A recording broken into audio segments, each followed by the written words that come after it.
Were there any other questions, or did you want me to kind of do a high level overview? Why don't you give us a high level and then we'll do questions. Sounds good. So we'll start on page 6 of that report, which is the executive summary, which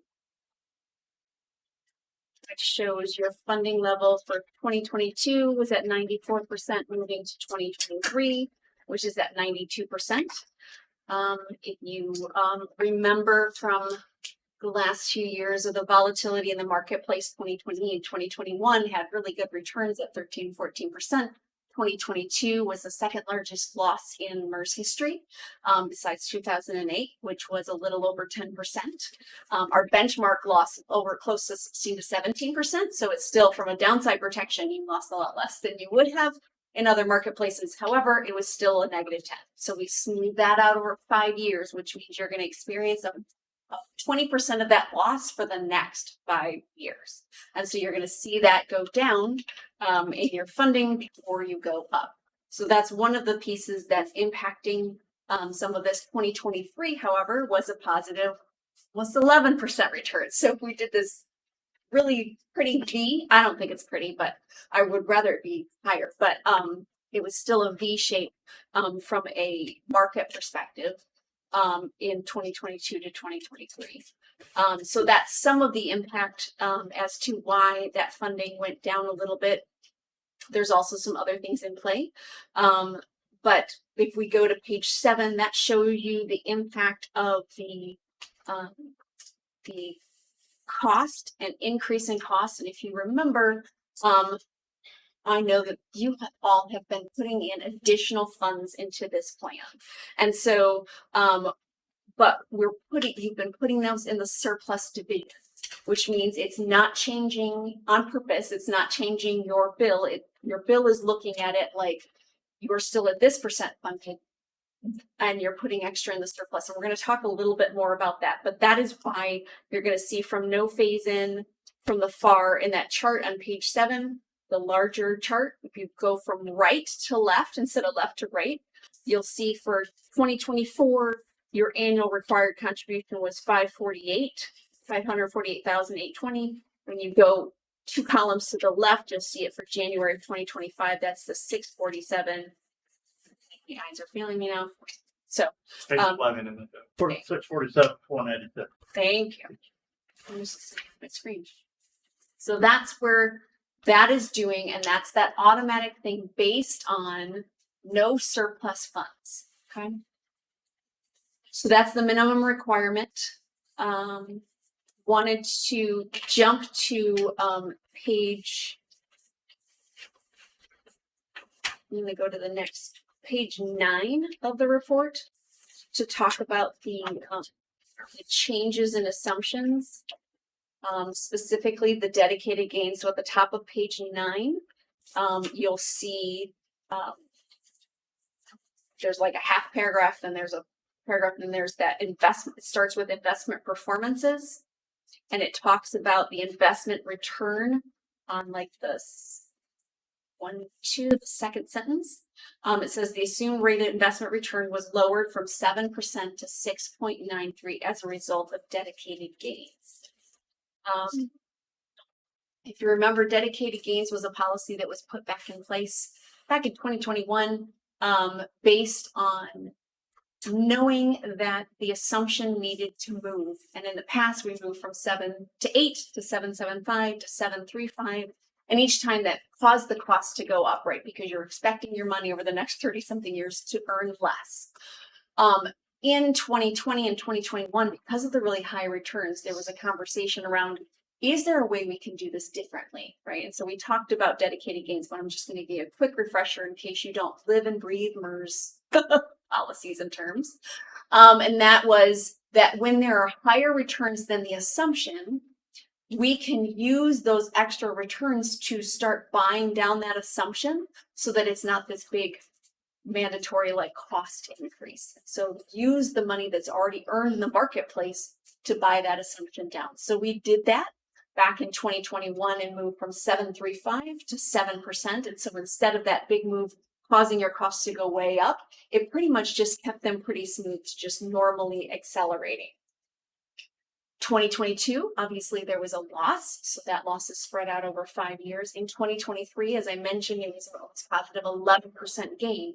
So that triggered again that automatic policy of dedicated gains, which means we use those extra dollars to buy down that assumption from 7 to 693.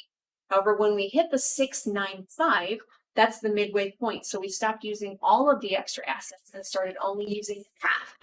So that actually provided for extra to stay in from a smoothing perspective and moved just down to 693. What's interesting about this is that the state treasury, so state of Michigan Treasury Department, moved their assumption for PA 202 from 685 up to 69. So they're moving to 69, we moved down to 693. So we are now much more closely in alignment for this year. We also watched across the country some of the groups that have, like helpers and others who have dedicated gains policies, suspend those dedicated gains policies because they were moving lower than they wanted to. So they stayed at like 685, some of them stayed at 69. So I'm starting to see a lot more groups hover in that range. That's good news for you because 2023 was the end of the last 5 years, which means every 5 years we do an experience study. So we're going to look at those 5 years and see if we need to make changes to those assumptions, right? So we make large long-term assumptions, 30, 40 years, but we look every 5 years. In the past, those experience studies have moved those assumptions quite a bit. Since we've been doing dedicated gains, since we moved to the life expectancy generational tables, some of those, the expectation from our actuaries signals that that may soften or may not require that we move so much in the next experience study, which would be good news for you, right? So that it stays a little bit more steady.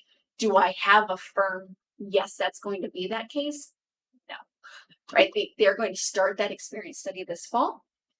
They will share those findings at the end of this year with the MERS board. The MERS board will review, vote on that, and we usually announce that typically in like around that February board meeting time. Are those experience studies based on benchmarks? Is it based on actual assets that have been managed by MERS? What is that based on? They're based on both. So they're based on, so we have a benchmark that we look at from an investment perspective.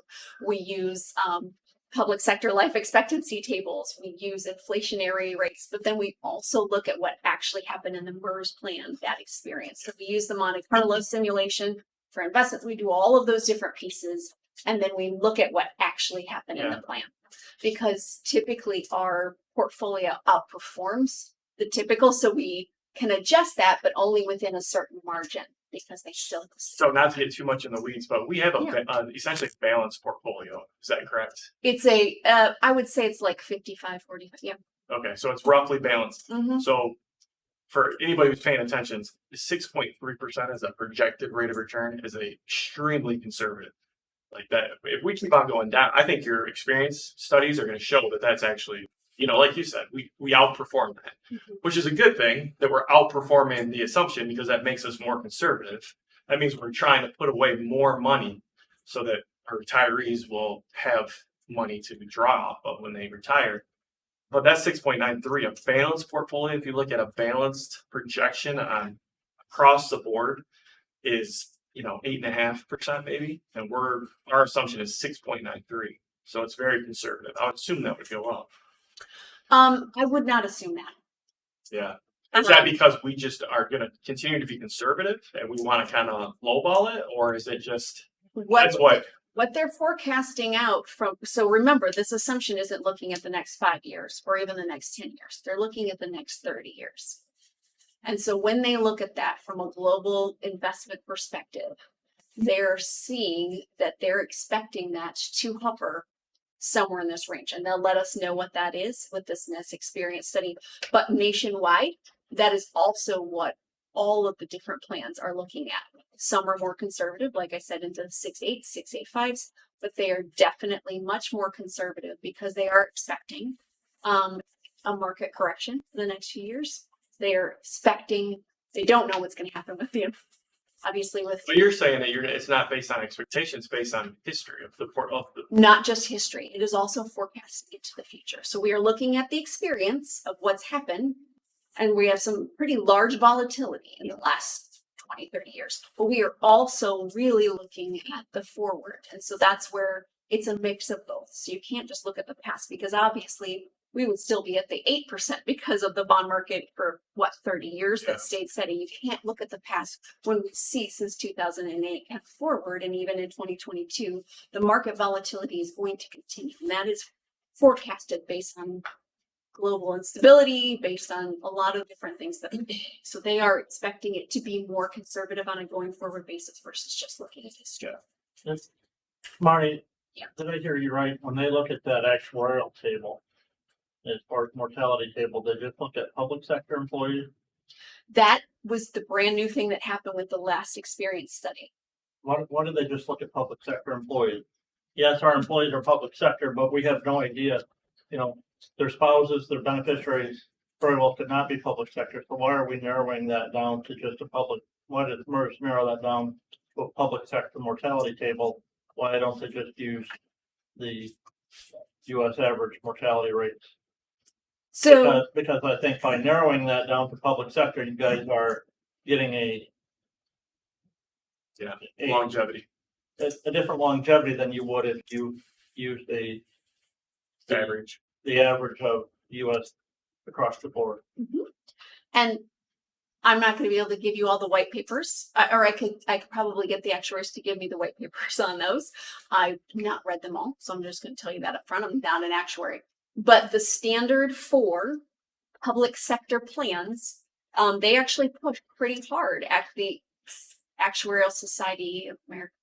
I can't remember the acronym exactly, but the people who study this looked at, and for years, MERS has been using private sector tables until the last experience study, because there was no such thing as public sector tables. And based on what they saw, they actually pushed pretty hard to get public sector tables. We then removed the teachers because they have a very different life expectancy than anyone else. Apple a day apparently does keep the duck, like literally they live forever. Teachers live forever. So if you are a teacher, congratulations, plan way ahead, because they live forever. The tables literally show it. I'm gonna start when I'm 70. Yeah, I don't think it works that way. It doesn't work. It doesn't work that way. But MERS did move to generational tables and public sector because we serve only public sector. That is who we work with from that perspective. And so that is what was the best practices recommended by the Actuarial Academy. And then we go to generational, because we know that our 70-year-olds have a very different life expectancy than our 20-year-olds that are coming into the workplace. And so we are going to we went to gender specific and generational tables to be more specific to who we are actually catering to. And so to speak to that, we have more than a handful of retirees that are over 100 that are still drawing the plan. So we do have to account for who we are actually serving. And so that was best practices. That was recommended by Gabriel Roach-Smith of GRS, which is the national actuarial firm, saying that we move to these public sector tables. We are hopeful by moving to generational public sector tables that we will see less of a swing like we saw with the last experience study, where you saw your costs go way up because of what's actually happening in the plans. And so this is to smooth that out, is to address the volatility in that place. The same with, like I said, with the investment portfolio and what they're looking at for a long-term perspective. At the bottom of page 9, we talked about asset smoothing. I always highlight this bold sentence. So remember, we smooth out that loss. So you smooth out any gains or losses over a 5-year period. So when you have a 20%, you experience 20% of the loss in 2022, you're going to experience that in 23, et cetera, up for 5 years. So the smooth rate of return for 2023 was 5.54, even though the actual market returns were 10.94. So again, last year it was almost the opposite. It was a negative 10.6. Smooth rate of return was even lower because, again, of actually it kind of hovered close to the same. So again, from a smooth perspective, you're still smoothing out that loss over a period of time. We're going to jump ahead to page 12 and look at the top page. I want to note for a minute when we talk about the surplus division that we've talked about in the past. Remember that I said you were 92% funded. And then on this table, when you look at that 693, it shows you at 76% funded.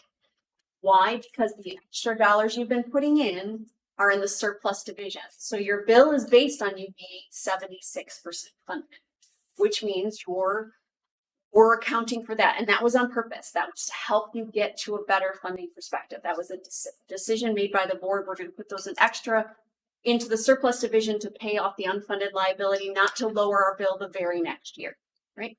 And so you've been doing that for several years and you see a pretty large gain, right? From 76, which is where you would be if you would only pay the minimum required contribution, up to 92% funded. So you can see that graphically and visually on the next page, which is page 13. So you can see that solid blue line. We also use the assumptions of 1% and 2% lower, so that's what the red and purple lines are. But if you see the solid blue line, that's where you would be funded if you were just putting the minimum. That dotted blue line above it is that surplus division, so you can see that large gap. And I want to note that that surplus division is assuming you're not putting any additional in at all.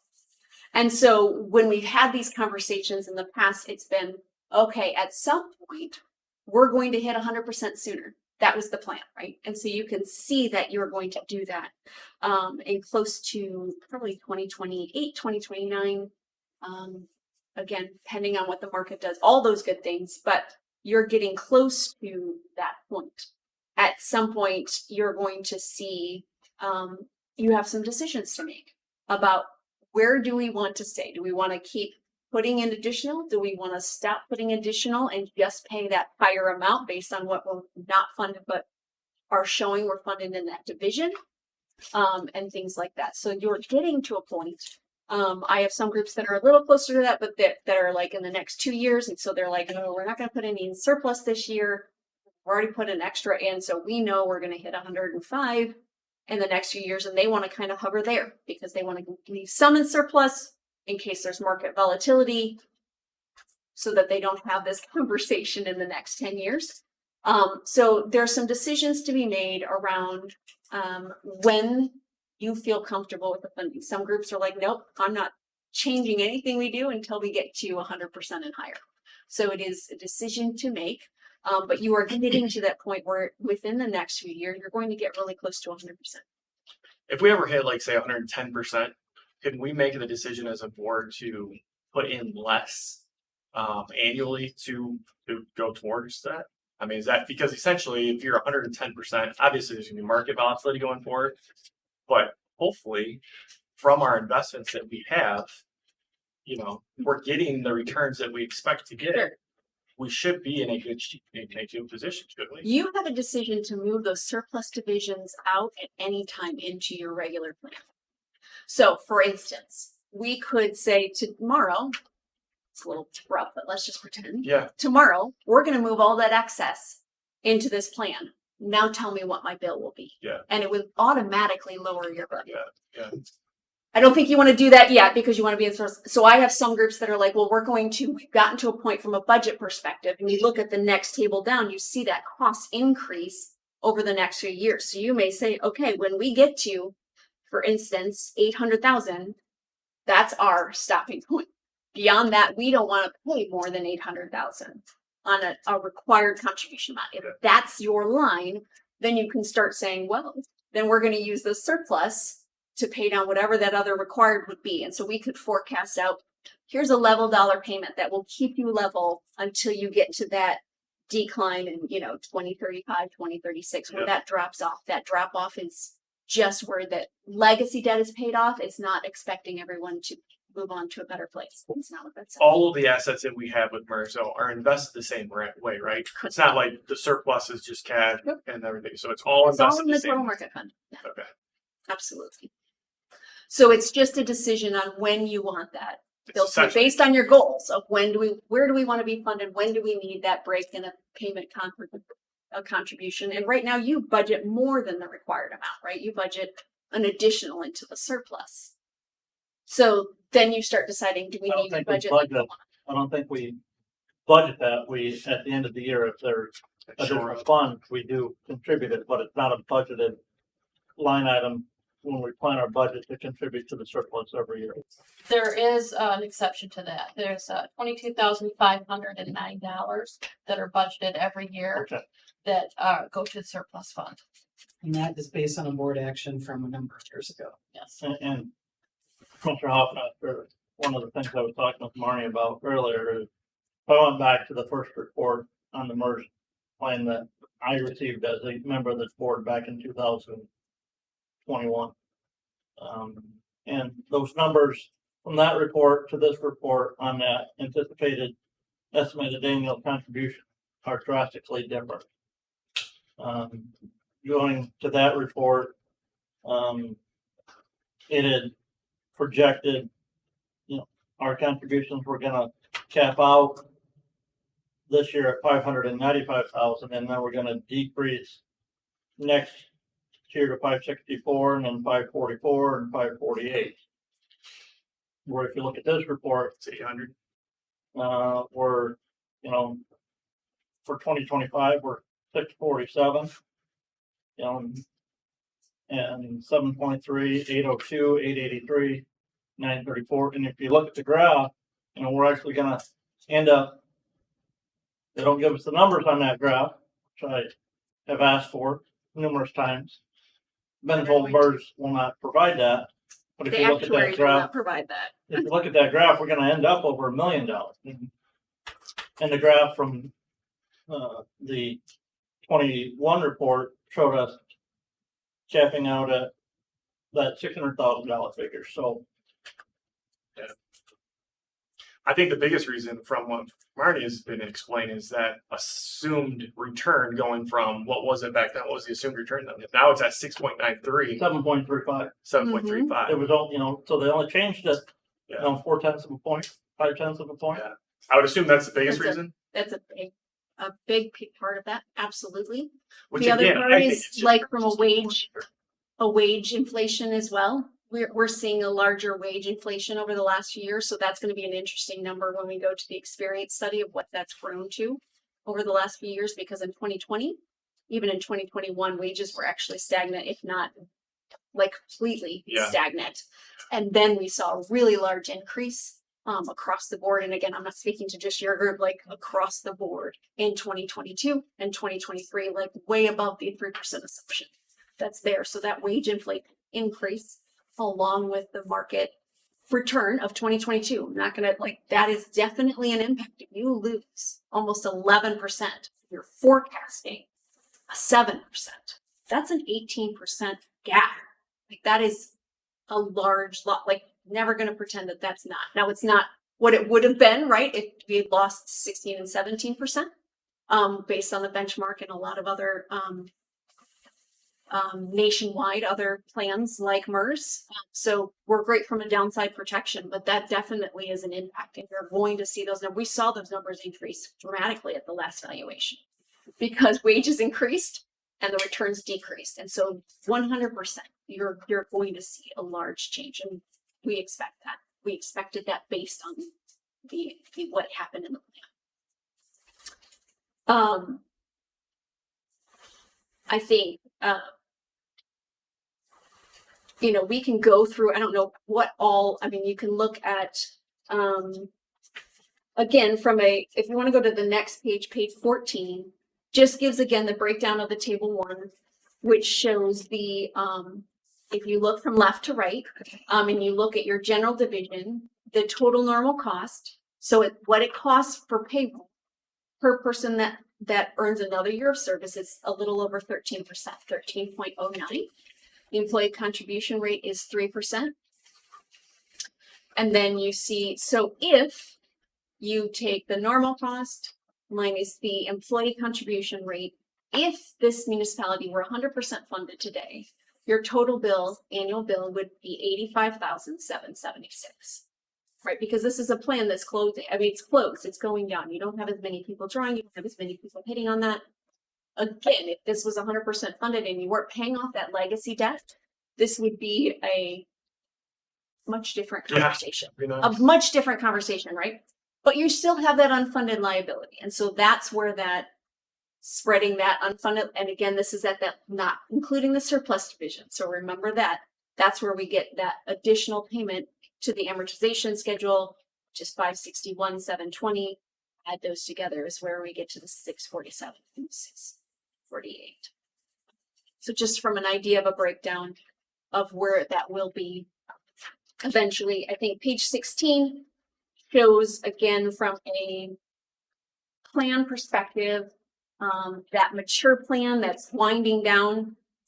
You can see in 2022 value had 21 people on the plan.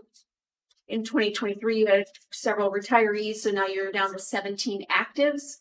So you moved up from retirees 75 to 79. So you're going to start seeing a little bit more of that cash flow. Page 17 is that market value. And I know Mr. Leninger has a question on that, and so I will get that information to you. But my computer shut down, so you're going to have to give me your email again. Or I can just provide them, Teresa. Exactly. Yeah, we'll just send it across.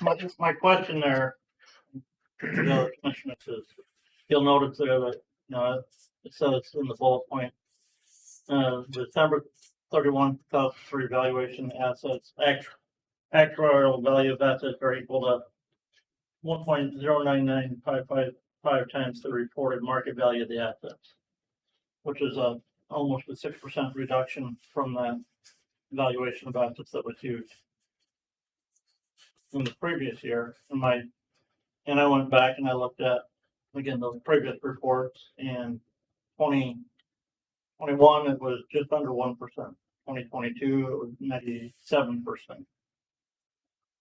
Or 2020 was 0.97%. 2019, it was just over 1%.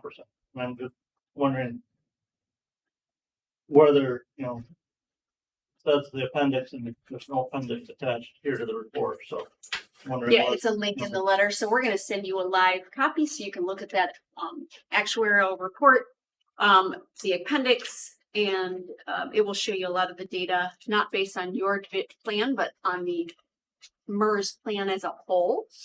And then once you see all of that, if there's further questions, I can certainly send that on to the actuaries if you want to dive into those much deeper numbers. Those are definitively, I'm still trying to pull this up, but here's just liking the Wi-Fi here. All right.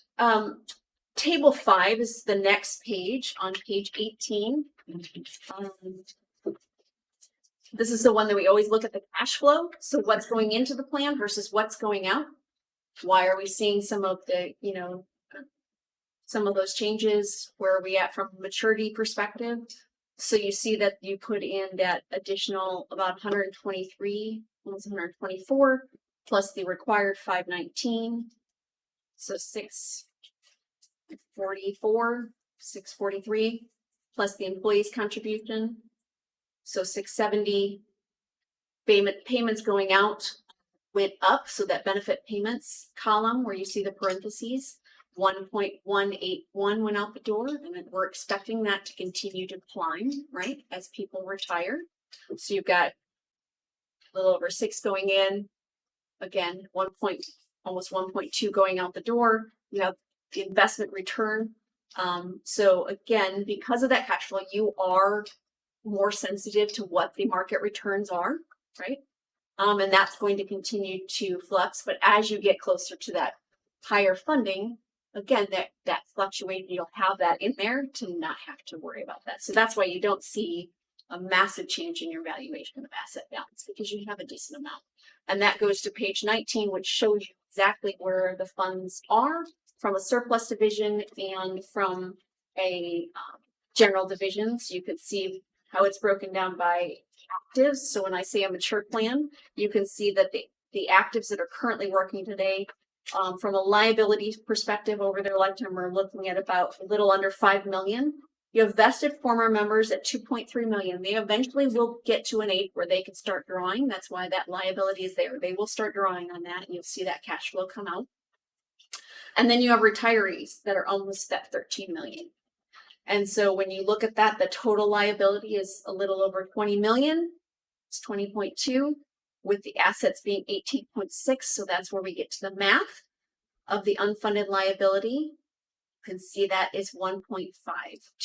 So that's the amount that you're paying off over the next 10 to 15 years, depending on, again, what the contributions are. So you can see the total liability in general fund, but you can see what your surplus is grown to, which is about 3.2 million. So there is that conversation of when you start looking at those costs, you go back to that.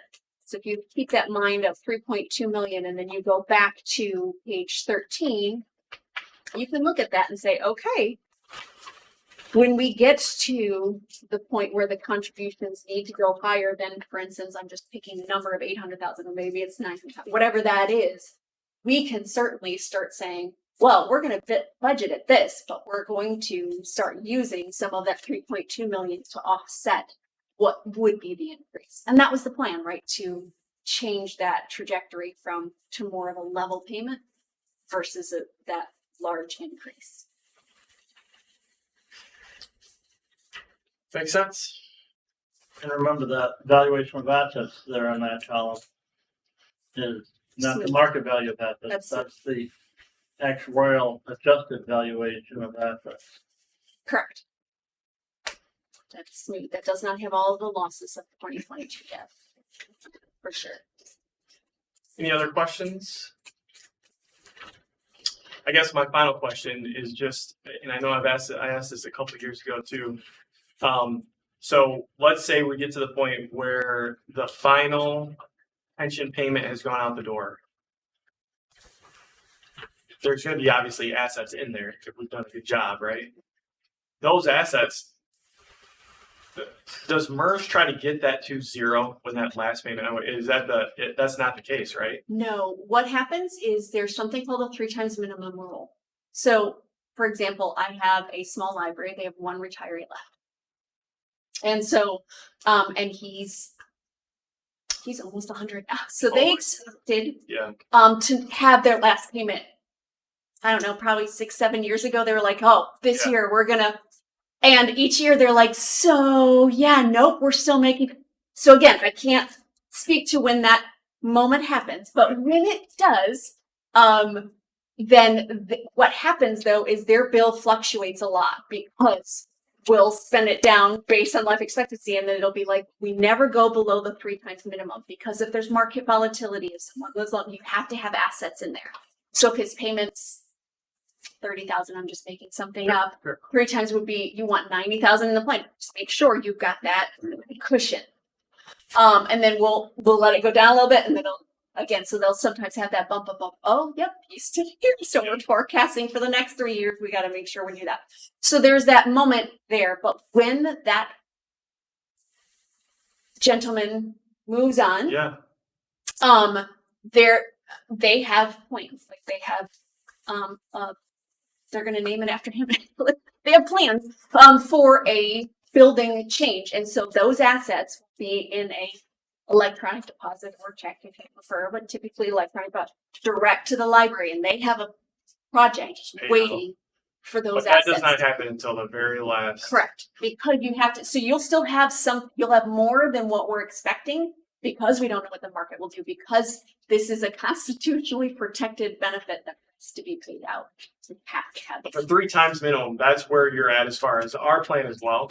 So when we get to that point, obviously we're not close right now, but once we kind of peak and get on the other side of that hill, we will you just start paying attention to that 3 times minimum. We will. And then so it's not like we're going to get $20 million back to the health agency, but there could be a significant amount coming back. None of us will see it, but At some point, when some point. And I've had That's groups that across the suddenly Yeah, It's a big deal. suddenly they lost like 5 retirees and they weren't expecting that all at once. So they'll see stuff go down or they'll even see a credit. Sometimes they won't pay anything that year because it's a credit. So it just depends. Once you're on the other side of the peak of the Mhm. retirees. So it just depends. So I have some groups that are like, because the other thing of the plan is if you get above a certain funding percentage, over 100%, the plan automatically gives you credits to get you back down to 100%.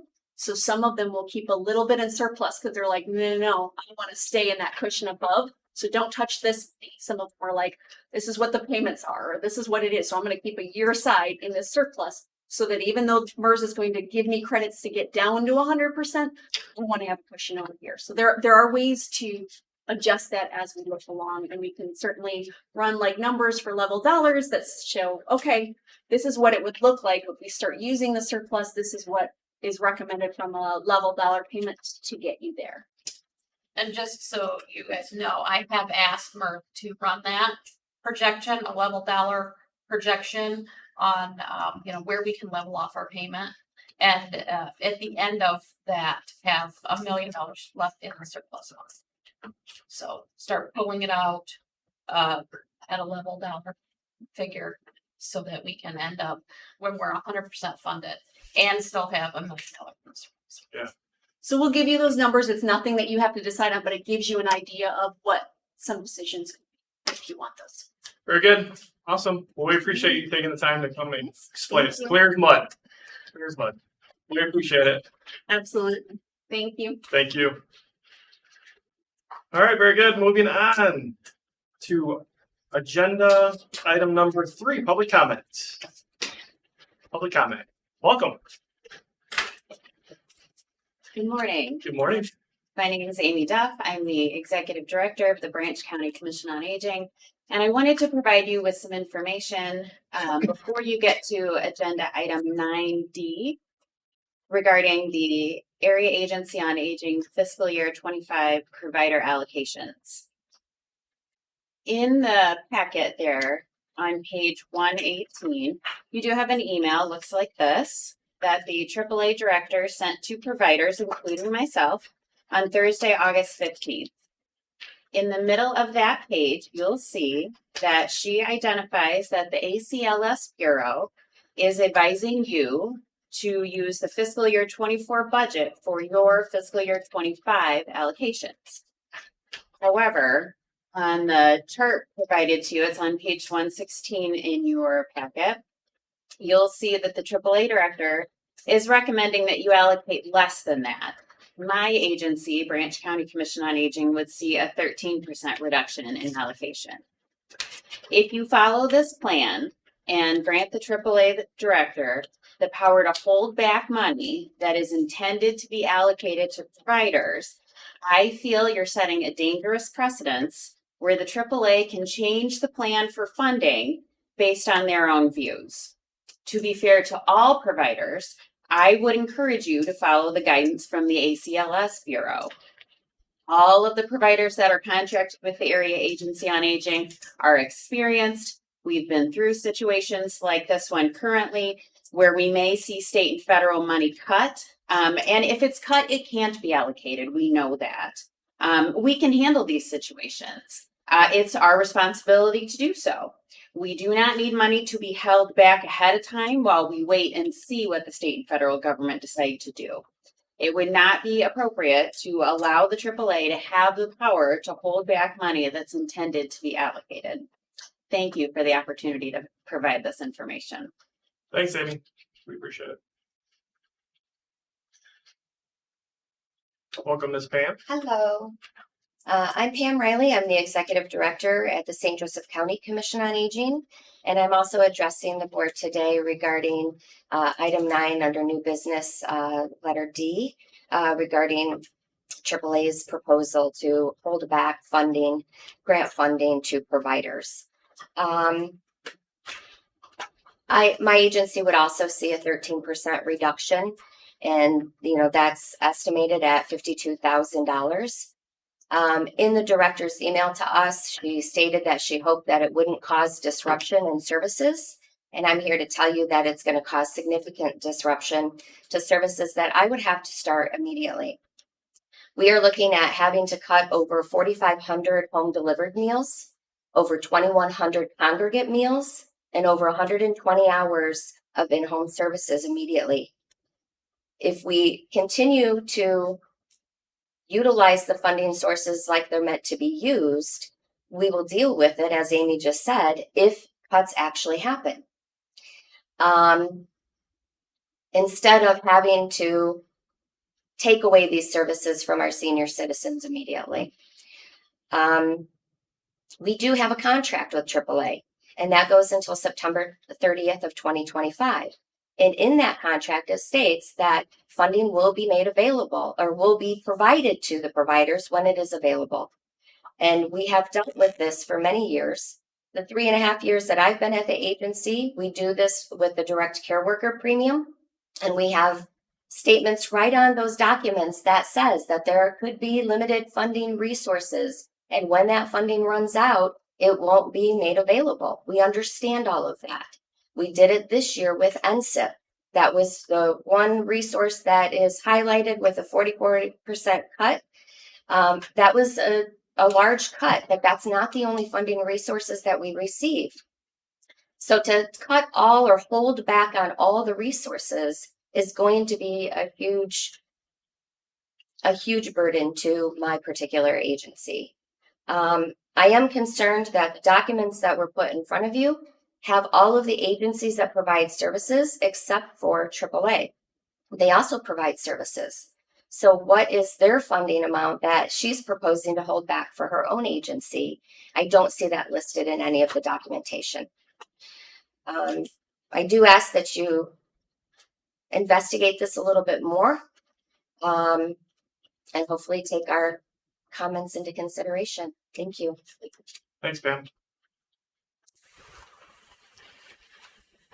Any other public comments for us this morning? All right, seeing none, we will move on to health officer's report. Mr. Beckberg. Good morning. So thank you to Marnie who provided that update for us. And wanted to also recognize that this is Paul's last meeting. Is retiring, so it's one of those folks that's going to change that name next year. Thank you, Paul. Yeah. But we did bring in some donuts today, so please take advantage. And we do wish him well as he moves on. My health officer evaluation is due in September, and so I indicated the request for closed session for that review next month. Today we have our new accountant Jennifer joining us on the way. So Jennifer is acting in the role that Brene had before, and we are thrilled to have her here. Teresa, do you want to say anything about Jennifer? Jennifer, would you like to tell the board a little bit about your background? I'm happy to be here. I started at the beginning of July. I'm from Steuben County, where I just worked the past 12 years in the private sector and with the manufacturer distributor in Angola. I have a degree in finance that I received from IPFW many years ago, so that's now PFW today.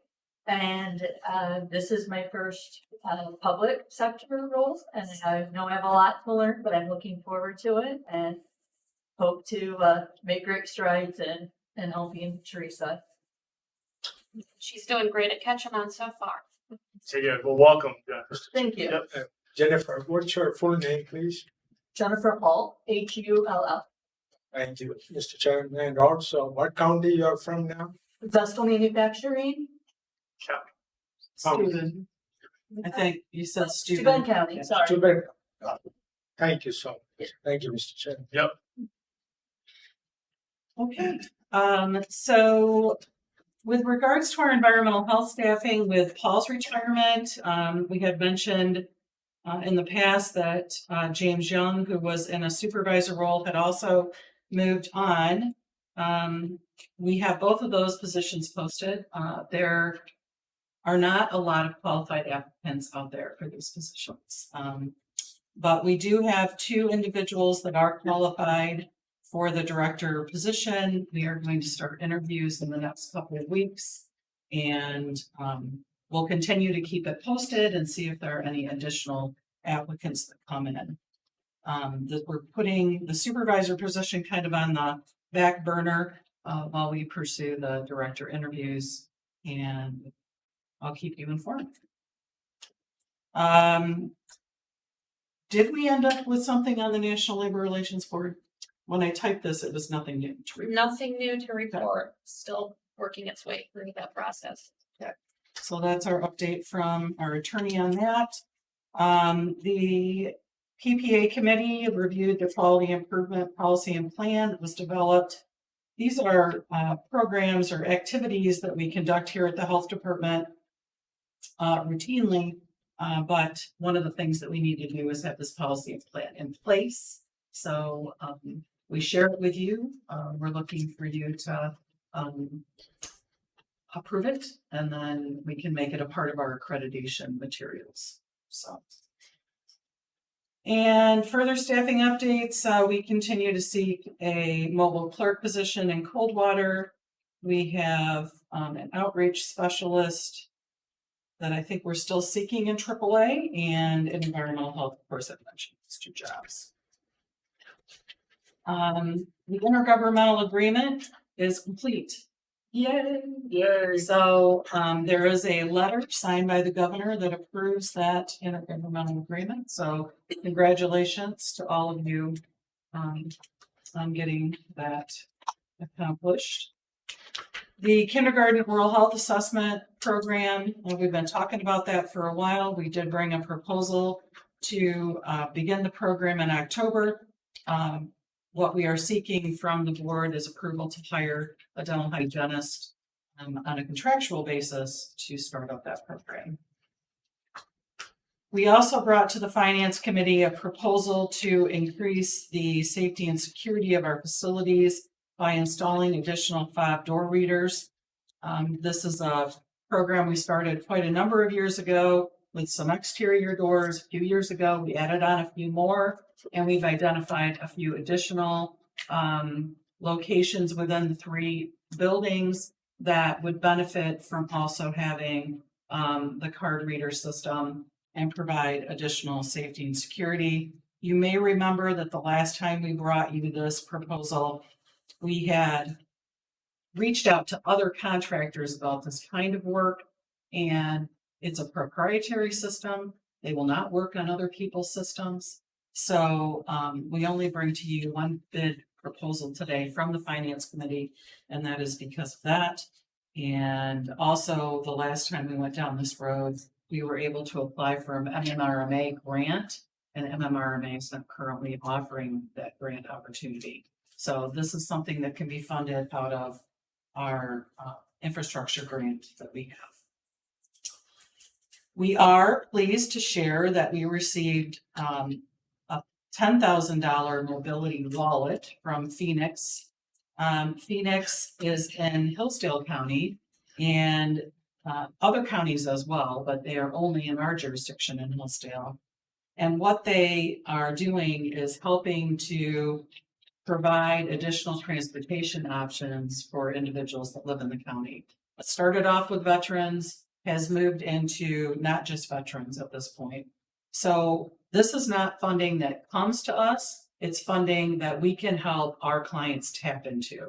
So there's this $10,000 that's been set aside for our clients. When we recognize, identify a client that needs assistance, we can assist them in getting set up, and then that system will pay for transportation rides they need to get to appointments, for example.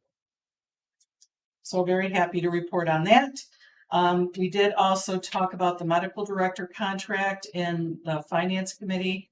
And so we have that for you today. Public health concerns, the Three Rivers action level exceedance for lead, their most recent round of samples keeps that action level exceedance in place. So we work collaboratively with the city There is still opportunities for free filters and replacement cartridges for those who qualify.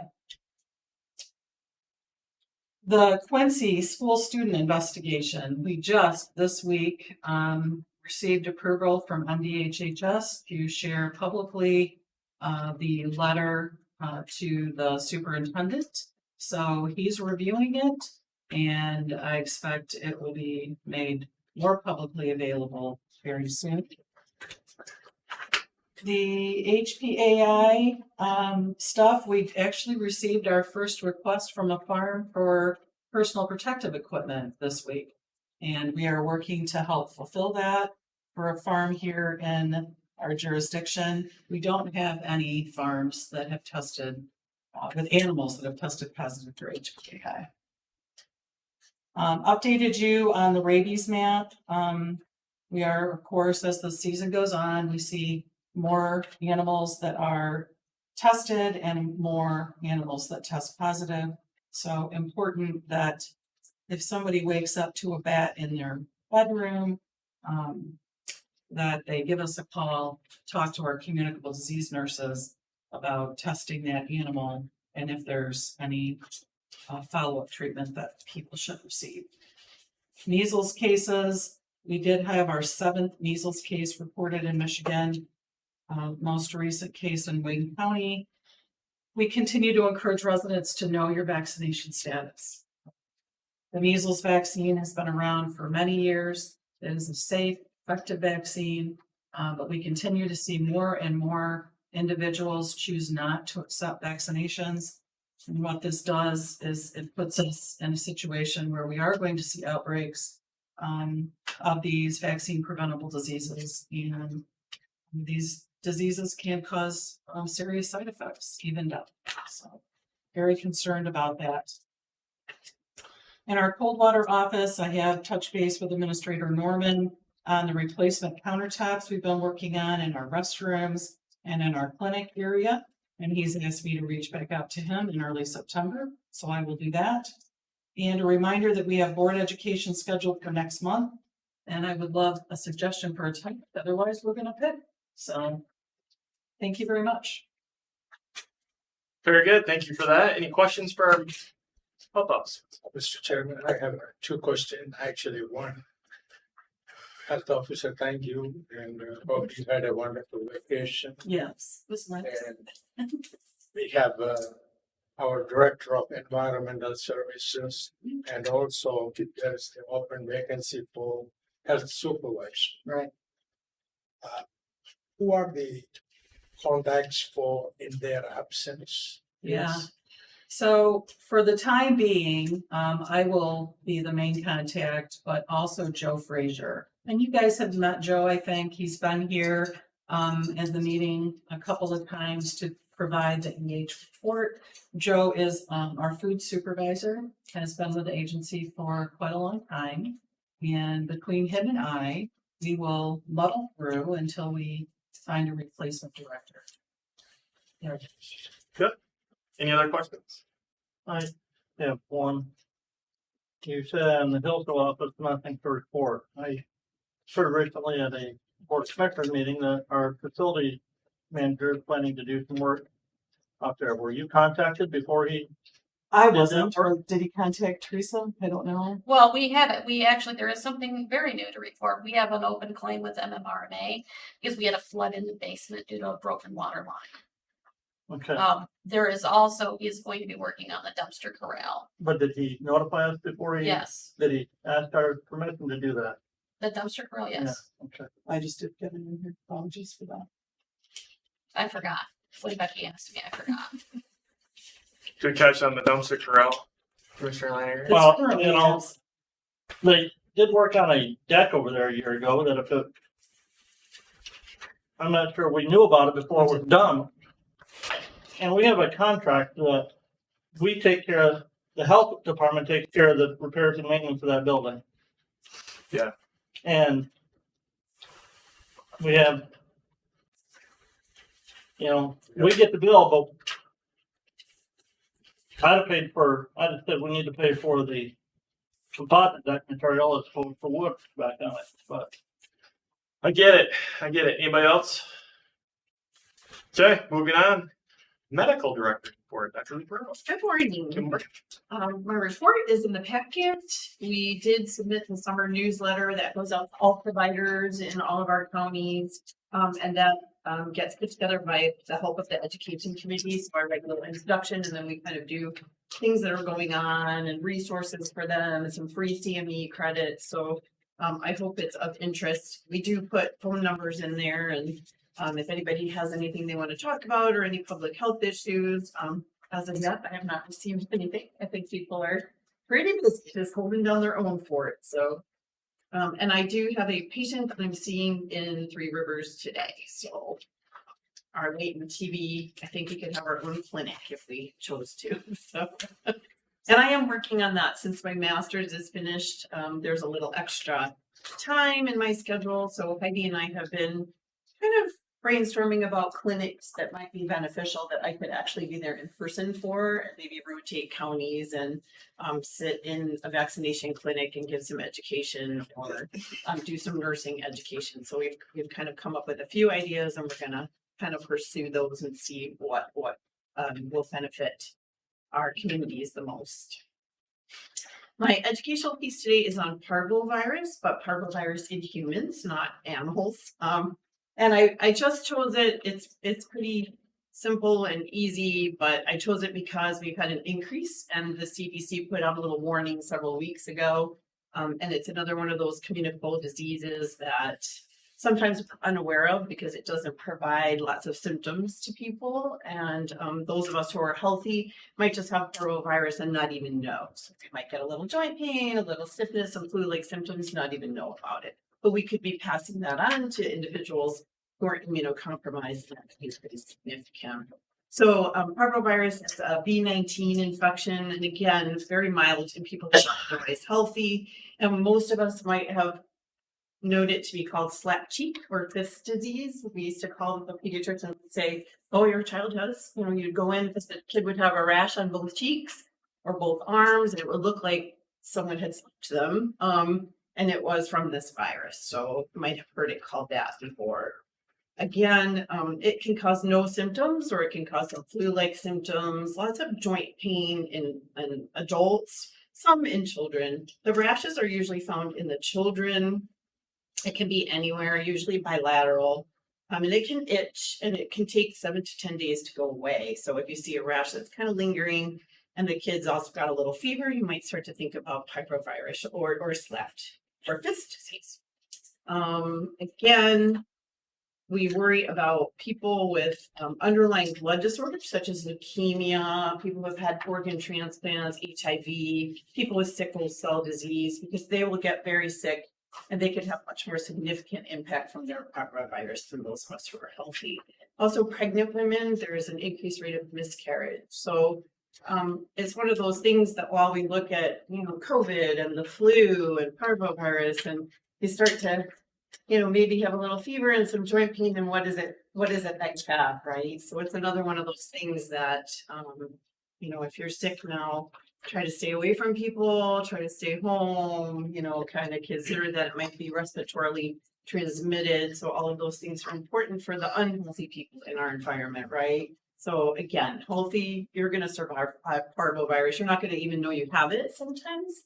And the numbers are very skewed because we don't test for it very often. You can test for it, but most people kind of, it's short-lived. It doesn't really make you that sick, so we just kind of let it go. And the treatment is supportive, Tylenol, Motrin for your fever, fluids, Tylenol or Motrin for your joint pain. So again, it's not something that we kind of worry about as much as we possibly should if we're immunocompromised. So we've had patients in our office that have taken to waiting in the car now, right? If they come in and the waiting room is busy, there'll be a little note on the top where the patient's waiting in the car. And so sometimes that slows down your day because the staff has to go out to the car and get them when it's their turn. So we had a little bit of agitation at our office, sadly. So I pulled everybody aside and I said, if you're immunocompromised, you think about sitting in a waiting room right now, right? With COVID and the flu and parvovirus and so many other things going around that if I'm undergoing some treatment for my chemo, or I have sickle cell, or I have some other underlying disorders, waiting in the car is not a bad idea. So then actually the staff started telling patients if they listed a chemo med or they said they were sick, they said, next time that you come, just call in from your car, say you're here, and we will come get you when it is your turn, and you'll go straight back to our room. So pretty important for those of us who are walking around healthy to understand that not everybody is, right? So when I see somebody with a mask, I always kind of assume that they're scared, you know, they're a little worried, and they should be. So it's a good thing for all of us in the healthcare world to understand that people are just trying to protect themselves and their loved ones. Nobody wants to take that home. Just, you might see this in the news because the CDC had a little bit of a blurb on this increase in parvovirus. So I wanted to just bring it here. Very good. Very good. Thank you for that. Thank you. Any questions for Dr. Dubrell?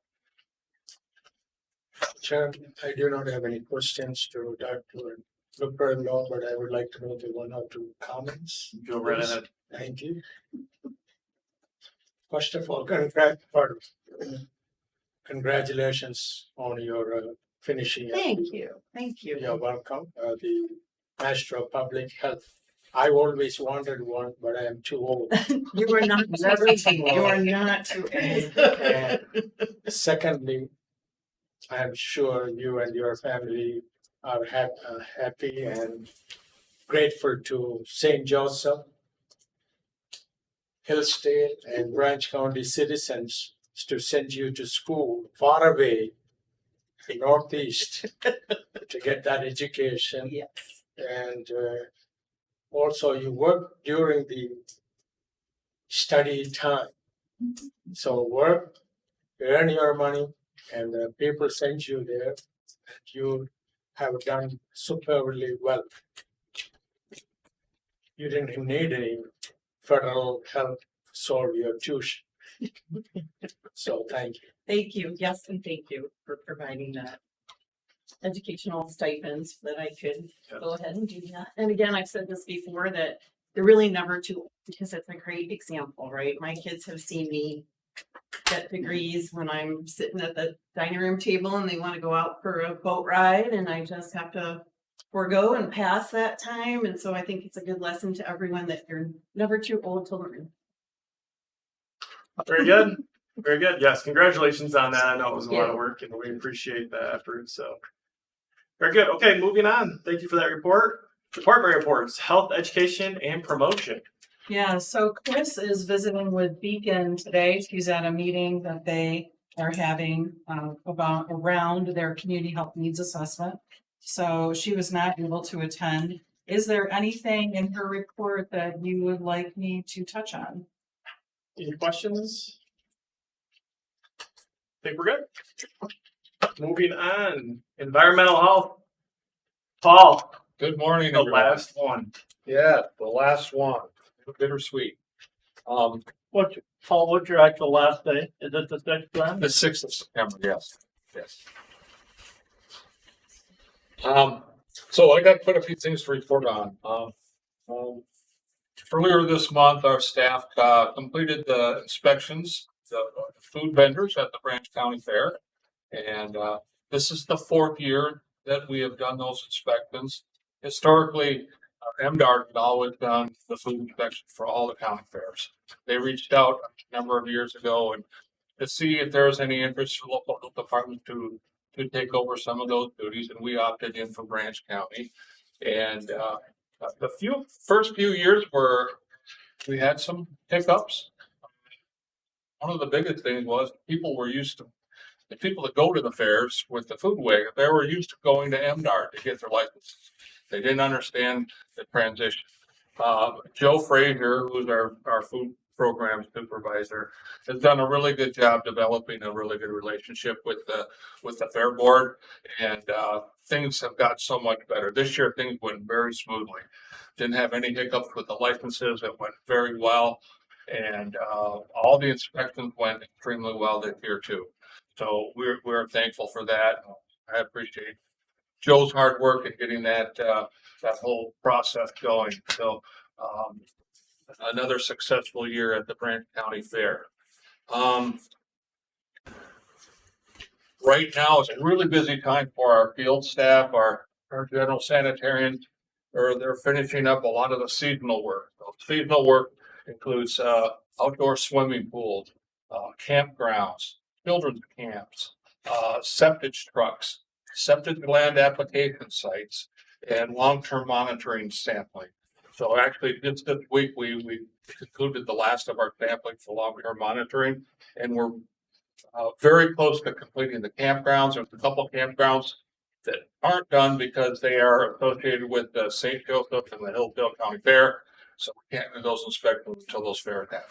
But all of that extra work during these summer months really adds a lot of workload to our field staff. So they've done a great job in balancing all that, and they're happy that we're getting wrapped up with all the seasonal stuff and they kind of get back to work as normal. Paul, PFAS, yes. when you say that you can't do that inspection of those fairground campgrounds until the fairs begin. I know, and Joe County has numerous events at their fair where people used to camp their year up, throughout the year. We have the same thing at Hillsdale. So why did we wait till fair? That's the busiest time. That's when they have most of the campsites filled and gives us a much better look at actually what's going on in all those sites. So you're right. They do have events other times, but it's typically very small amount of campers out there. This gives us a really good view of pretty much all those campsites are full. So we can really get a good look at what's going on out there and make a good, fair inspection. Got a lot going on with PFAS across the county. So as I reported last month, they did another round of sampling at the West Side landfill, and they found 3 more homes that had detections of PFAS. None of those detections were over the health limit, which is a good thing. But as we have done in the past, we are going to provide any of the homes that have any detections with filters. So actually this week I have contacted the homeowners, contacted our plumber, and the plumber will be contacting the homeowners in the very near future to get those filters installed for those people. So that's a good thing. Just what this site, as well as all the other sites, they do every year. They do more sampling the same houses. And some of the houses may have been non-detects in the past, showing up with some PFAS chemicals in. So it's really important that they keep sampling and finding out, where that contamination plume is going, and make sure people are getting safe drinking water. At the site down in White Pigeon, I've also reported on that they had received a grant from the state to extend the municipal water system into the area of the township that had the contamination. Part of the contingency with that grant was that they needed to get a 50% buy-in from the homeowners, and they fell 1 vote short, which is really unfortunate. But we got some really good news here this week from the state. They have decided, since they're so close on that they're going to go ahead and extend the funding. So those folks that have opted in to get the water extension, they're going to get it. And the hopes are with the state that they will get that 1 more signature before the contract expires, which isn't until January of 2026.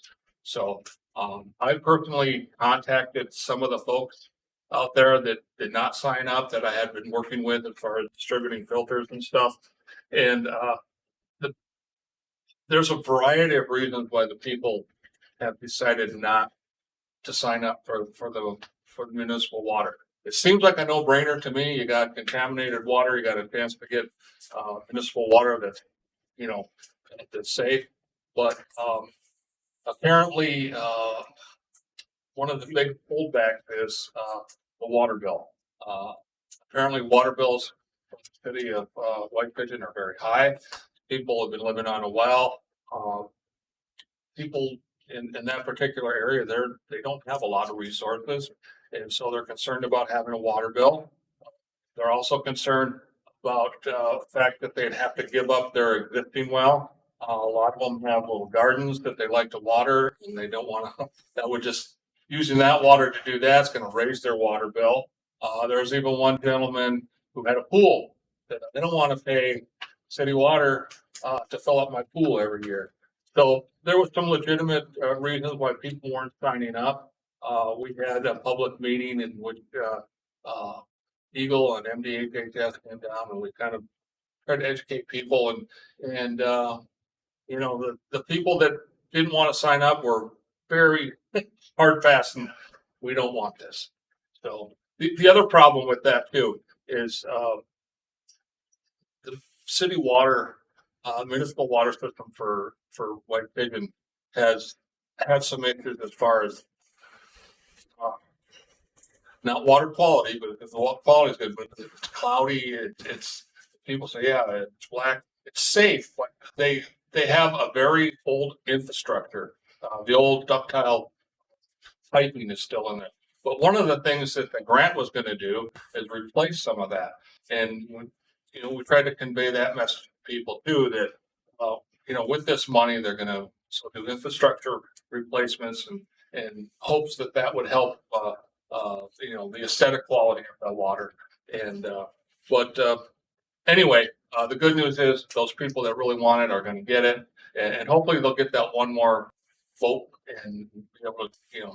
That grant, Paul, that pays for the infrastructure to the home. So Yes. the homeowners would have no cost. It's really good. So the bad part about that, I guess, is that if they don't sign up for it and sometime down the line they decide they do want it, they're going to have to pay for it themselves. And so that isn't cheap. So, but that's the way it is. So I'm thankful that many of the folks there that really want it are going to be able to get that water. They won't have to rely on their filters, and so that's a good thing. One more PFAS site that I wanted to talk about is the Lucas landfill site in Hillsdale County. That's been an ongoing investigation. They too just recently did another round of sampling there. So they were sampling for PFAS and for 1,4-dioxane. So this whole investigation started off with one home that tested positive for 1,4-dioxane. And so then they started to look and they were looking for PFAS and the 1,4-dioxane. I'm glad to report that there was no PFAS found in any of the samples that they took. And I think there was about 12 or 13. And none of those sites came back with PFAS. There was one additional site that came back with a positive for 1,4-dioxane. The problem with 1,4-dioxane is there aren't any filters available to remove that contaminant. So those folks, the original person started the investigation, he's already on bottled water, and this additional person will be supplied with bottled water. Now the initial site here, Eagle has been working with that gentleman for a while to get a new well drilled for him. He has a really large piece of property. They did a lot of investigation. They drilled a new well, recently sampled it. Unfortunately, it still have 1,4-dioxane. So that was really disappointing. They spent a lot of money, a lot of time planning to try to find a site where they could get out of that, but it was not successful. So they're going to have to go back to the drawing board on that. So I don't know for sure what they're going to do with this new one, if they're going to try to drill a new well or not, but at least in the meantime, they're going to be supplying them with bottled water.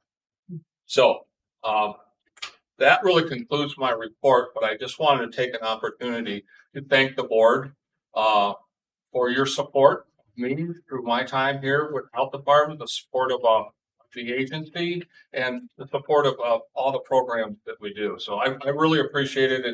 It's been a pleasure working with you gentlemen, and I'm very grateful to have had the opportunity to serve the citizens of the three counties here. And as I said a little earlier, it's kind of bittersweet. You know, I've worked in public health for over 40 years now, and my wife convinced me it's time.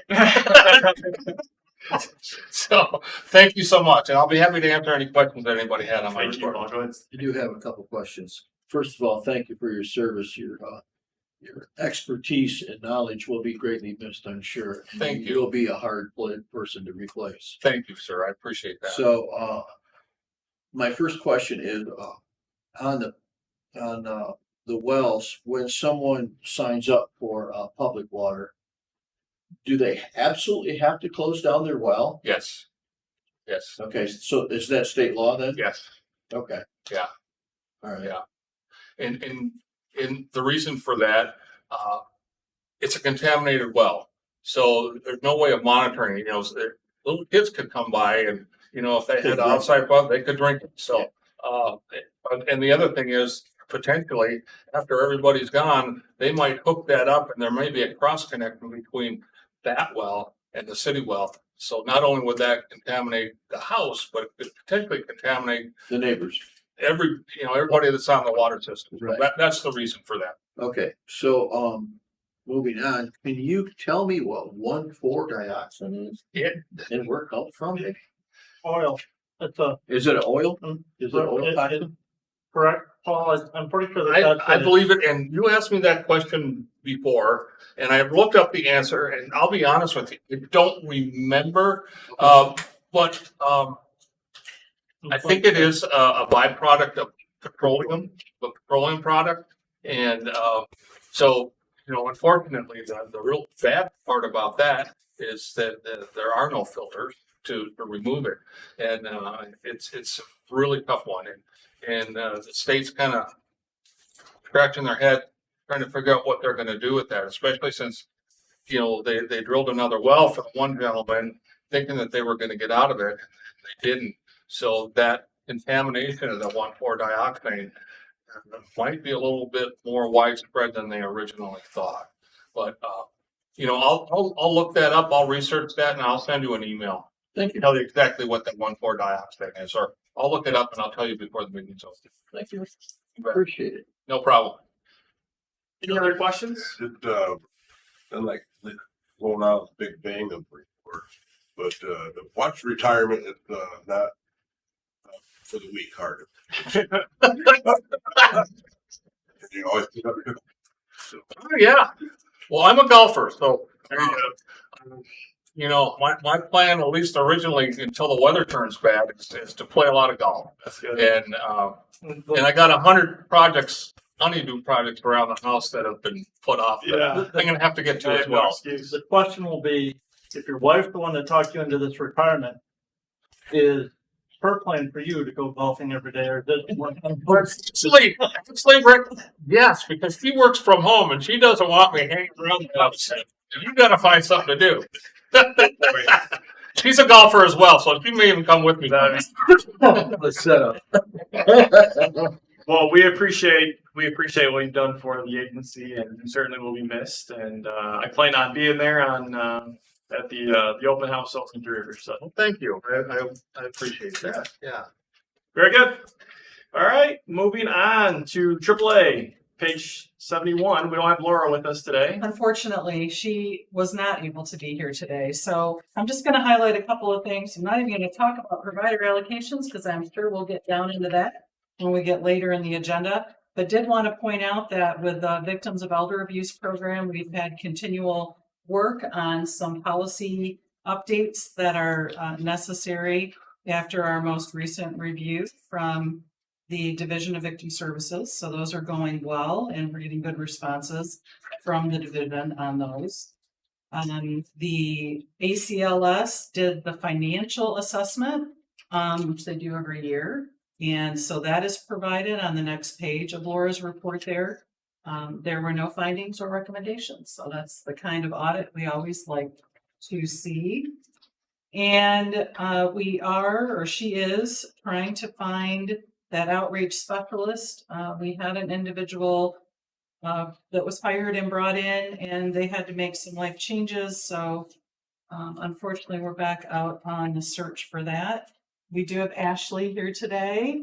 And so if Ashley has any updates for us.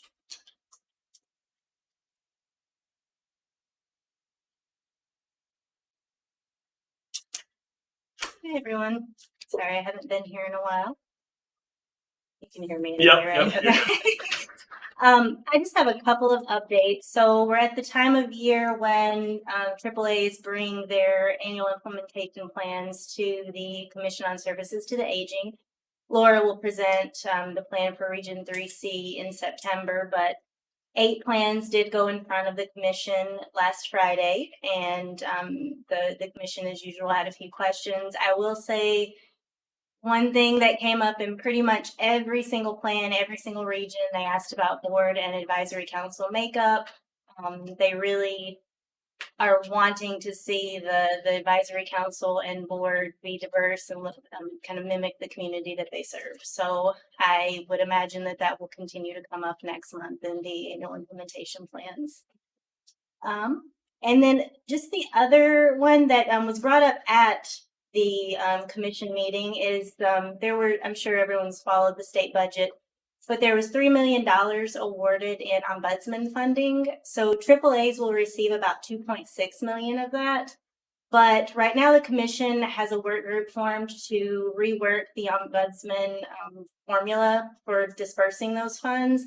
That's not been reworked since the 80s. So time. And they plan to, part of the plan in reworking this is to revisit it each 5 years. I think that's the proposal. But they're wanting to rework that so they can use that to allocate those funds. So it's great news. We all know that there's a large need for ombudsman funding. I think 3 million is great. It probably doesn't quite scratch the surface of all that we need, but I think that was really great that it was awarded. And then also I just wanted to touch on the budget. I talked to Ms. Cindy Masterson on Tuesday, sometime this week. I talked to Cindy Masterson, and she, follows the budget pretty closely. There are no new updates right now. We, ACLS Bureau, are bracing for a continuing resolution. We're fairly certain that's what's going to happen. As was mentioned some in public comment, our advice is to use the 24 allocation. We can't guarantee anything. We said that last year, and there were some changes. So we can only kind of give you our best guesstimate.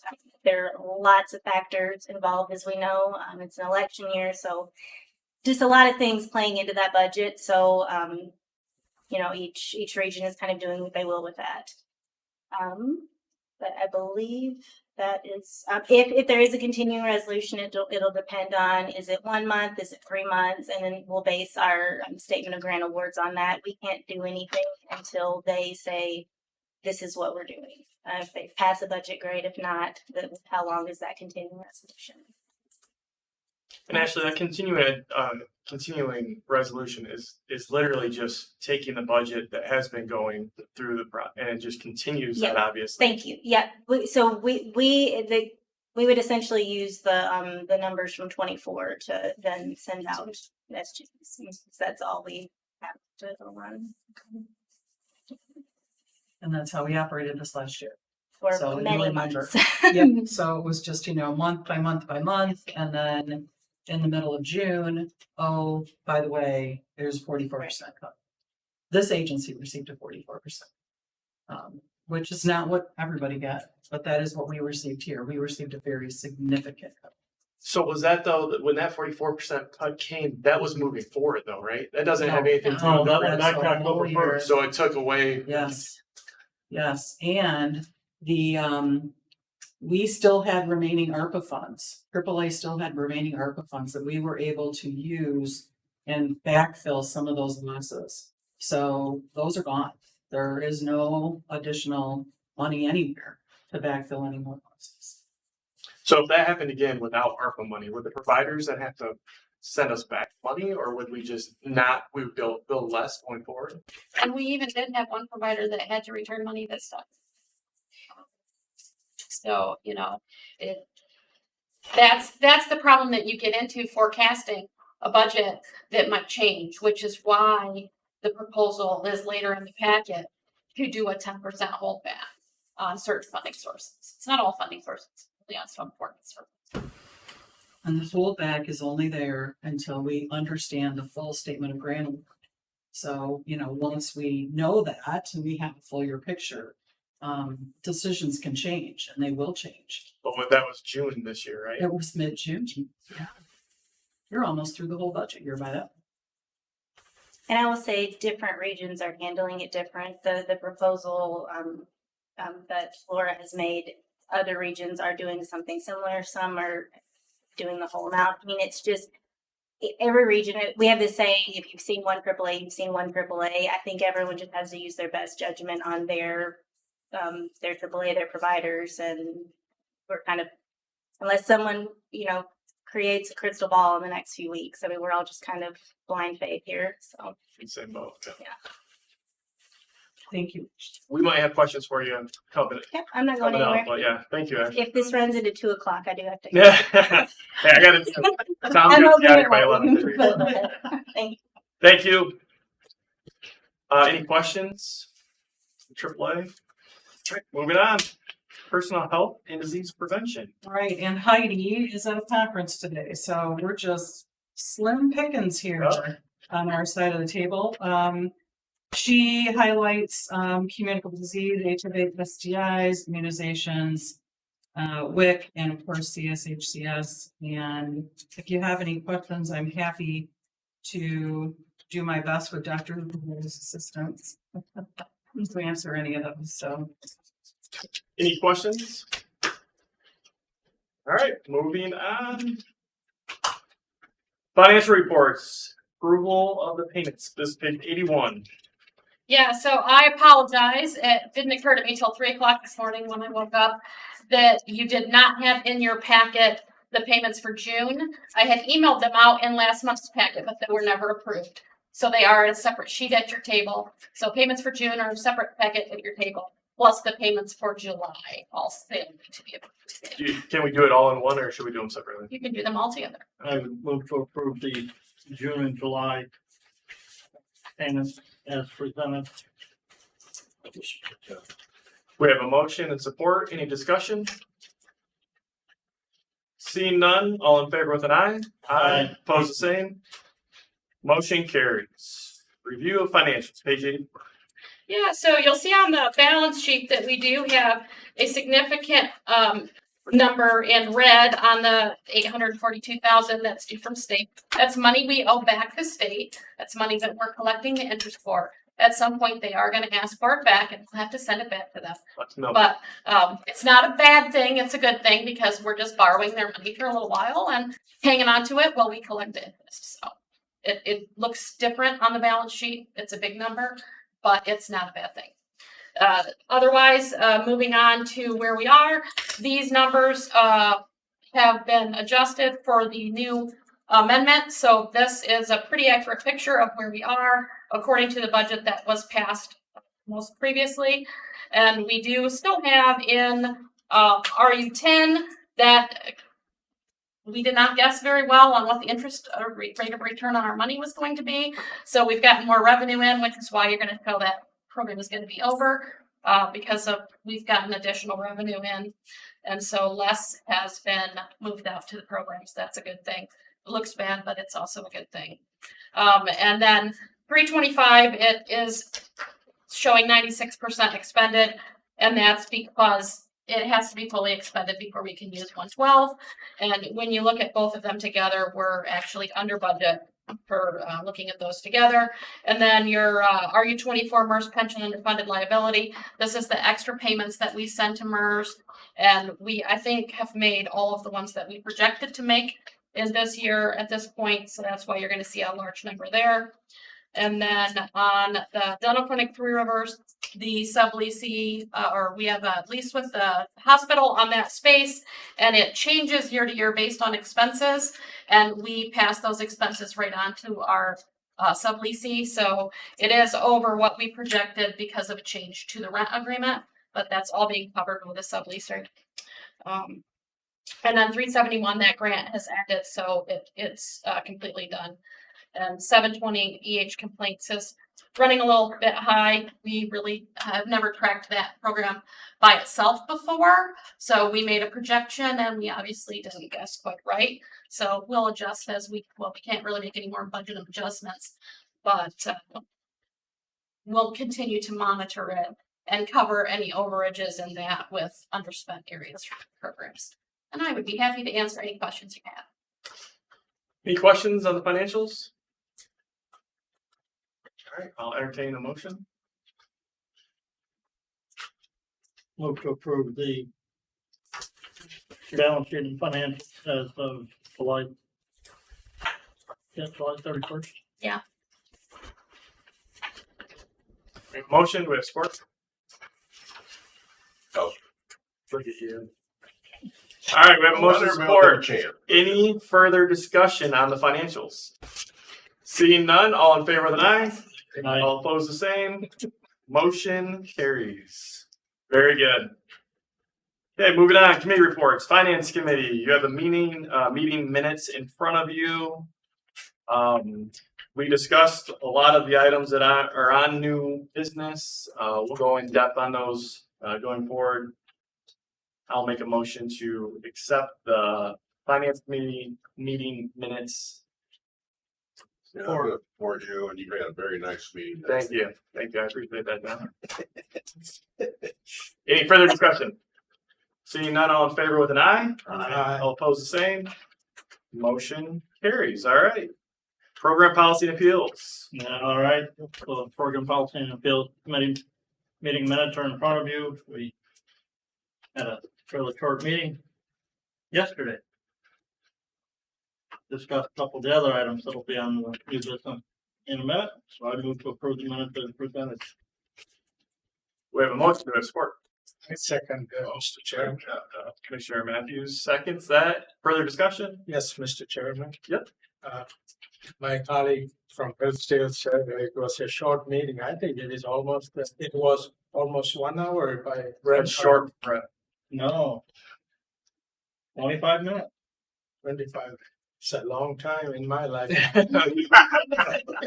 You don't have much left. Low blow. All right. No further discussion. All in favor with an aye? All opposed the same. Very good. Thank you for your efforts in the PPA committee. New business, number 9 on the agenda.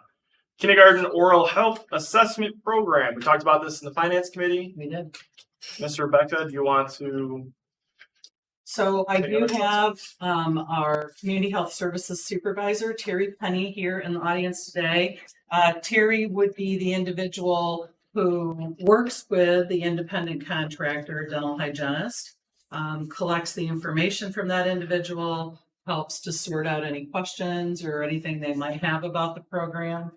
So I wanted to bring Terry in case you had any questions today about that. But essentially, this is a new legislative program that the vision is for it to look very much like Hearing in Vision is done in the state of Michigan, where all kids have these assessments done, and then if there are issues found or identified, then they are recommended for further review and treatment. With regards to COA, there was also additional funding provided by the legislature, and they can't tell us yet what our actual amount will be at Branch Hillsdale St. Joe.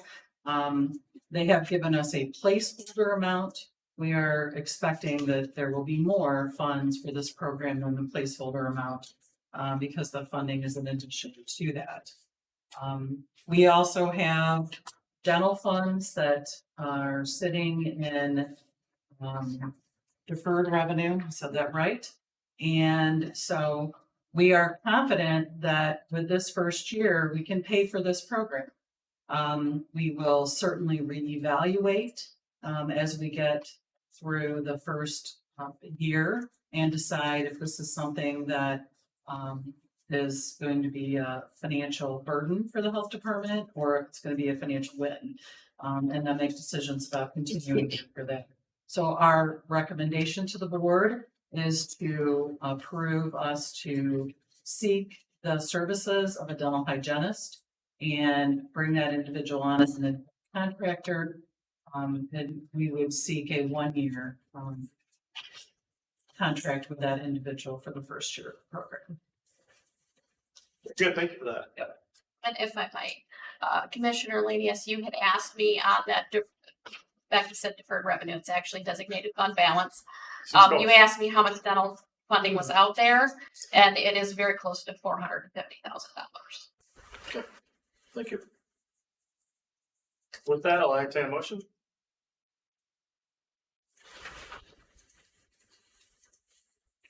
I move that we approve the kindergarten oral health. We have a motion. And Steve with the support, very good. Any discussion? Yeah, looking at and we have this labeled as the job description, Mhm. but you're talking about hiring an independent contractor. Right. To me, this is a independent contractor. A true definition of independent contractor is you provide the contract for them to provide service, and they worry about, meeting the definition of the requirement. It's not a job. So I'm sorry, but the way this is written, I mean, we're saying we're gonna do an independent contractor, but we're writing everything as if it's an employee. And we can't have that tied back if it's gonna be an independent contractor. The other thing underneath the, required knowledge, skills, abilities, and minimum qualifications, I see nothing about requiring this independent contractor to have malpractice and liability insurance. If they're an independent contractor, that's a requirement. So if I may, there is a contract piece of this that is in process, but we didn't get it done in time for the finance committee. It just didn't get done. So what we did was we took a job description that notice it says reports to, it doesn't say that that individual is supervised by. We tried to make this job description where the relationship is not a supervisory, but simply an individual that reports to. But there is a separate contract document that does indicate that they need to have a liability insurance. And we'll also outline the maximum amount of the funds available and the other specifics that would be required should we bring them. So I'm sorry, I didn't get it done in time for the finance committee meeting. With vision and hearing, is that an independent contractor? It No, they is work for not. us. We bring That's right. those That was folks brought right up in the out. finance, yeah, Yeah. okay. Yeah. Commissioner Matthews, you have a question? Thank you, Mr. Chair. In addition to what Commissioner Lining have mentioned, are we going to advertise for these the contractors? Yes, we have no individual currently in mind, so we would have to And advertise. pardon me, if this include all 3 counties? Right, one individual for all 3. Yep. And also, I want to point out too that it's this came up in the finance committee meeting. It's this independent contractor is not doing cleanings or doing any of that. It's literally just screening and then recommending to somebody who actually does those things. So it's very much like the hearing and vision. Dental is important for these kids, and I think it's a good program that we should get. Mr. Chairman, I may comment. This program is a wonderful program. The last century, I was a director of Head Start program, another state. And I understand the value of now those kids are in the 40s. So it is very valuable, Mr. Chairman. Thank you. I'm 42 times. I would have been in your Head Start program, but I didn't. All right, seeing no further questions, we have motion on the table. All in favor with an aye? Aye. Opposed the same? Aye. All right, motion carries. Moving on, medical director's contract. So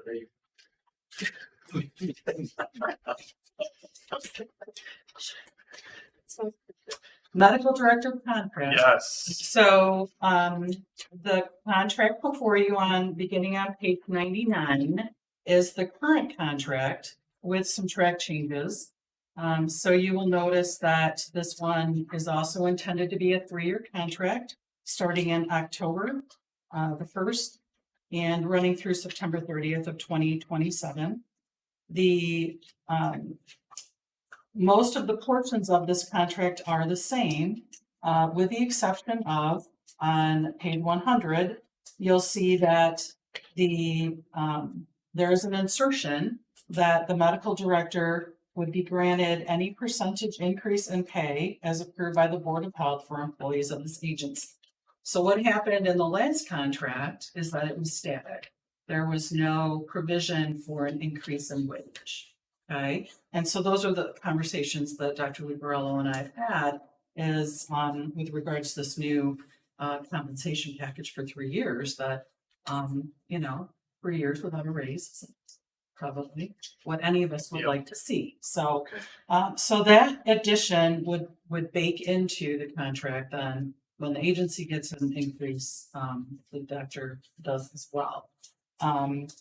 I noted here that the starting rate is something that the request is for that to be slightly adjusted as well. But I don't know that the finance committee came to a decision necessarily in that amount. And then the section right after compensation that begins on 100 and runs over to 101 is all on the educational reimbursement. The agency did have a grant that paid for the education of the medical director for the MPH. But that, of course, now that she has, it's no longer necessary. So we have struck that from the agreement. And then the only other change is the addition of MPH after her name at the very last page where she would sign the contract should we come to terms. So I think really the only remaining item is the starting wage today. We're good. I guess we can start with any questions, discussion.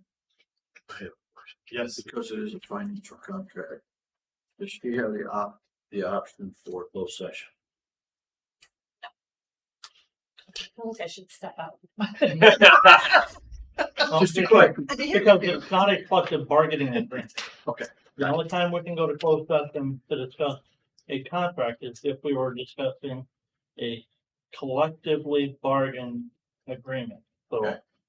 Just wanted to clarify it. What about when we do the we can go for evaluation, That's what. but we cannot in that process discuss contractor compensation. We can only discuss the evaluation of the individual. Gotcha. If the person being evaluated requests that we go to closed session. Gotcha. If Which I did. with Rebecca doesn't request it, we can't go to closed session Yeah. to do that evaluation.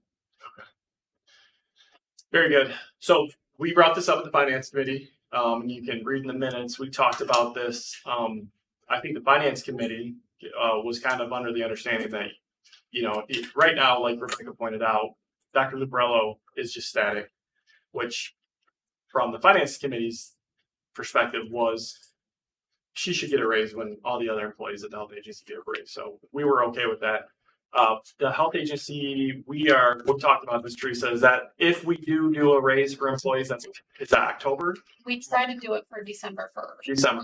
January 1st. Right, our raises for employees are January, and so that would be the question, one of the questions that I have is, if we do that, is that raise effective January 1st? Or is that raise effective on the kind of contract anniversary date of September or of October 1 of every year? And the other question that I had yesterday is, what has been that cost? I mean, it says here that our max amount was $36,000.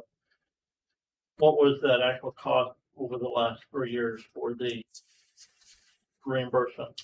Oh, 6,000. You're talking about No. $24,737. Okay, so if you looked at the educational reimbursement, you said. Oh, the 24,000. education. Gotcha. Right. $24,737. Average. That was the total. That was the total. That's the total. 8,000. What about the question on the, I guess we could probably put that in the contract, I would assume, right? It's effective for the following year or January 1st. We can certainly clarify anything here. Yeah. I personally would say that when the employees get their raise, then Dr. Lucarello gets a raise. Yes, if it is illegal, I agree with you, Mr. Chairman. However, Dr. Lucarello's contracts begin if we provide her with the contract. Yes.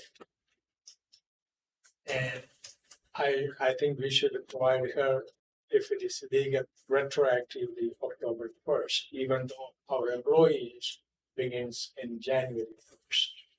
I know that's only a few dollars, but in the retirement, like Mr. Andriachi, when she retires, she get more money.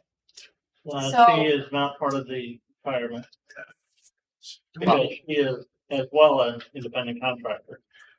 And we did a retroactive raise a couple of years ago. And after dealing with our attorney on that, public officials, which she could be considered a public official and a contractual, you can't go retro. So when we did that retro back the last time we did it, Rebecca did not get it because she's a public official. Thank you for clarifying. Thank you. Thank you, Mr. Chairman. Yep.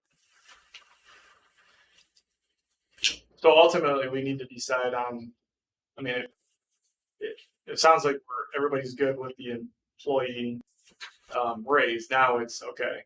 Does it happen January 1st or does it happen? Well, it's just difficult because we don't make that decision until December. From an administrative standpoint, from a payroll standpoint, it would be easier to adjust hers the same time we adjust everybody else's.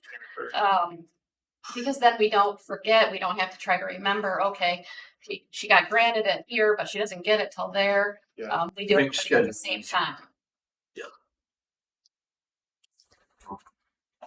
I'm good with that. Okay, well, can I get a motion? Are we gonna leave current starting wage same as 50,000 today? We gave, we put a 7% increase to all employees as of January 1st. What did we do the previous year? I think it was 5.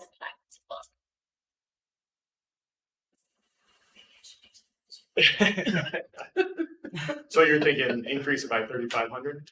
Well, and this is where, to me, I guess, I would be of the opposite of you, that I think that for contract is October 1 to September 30.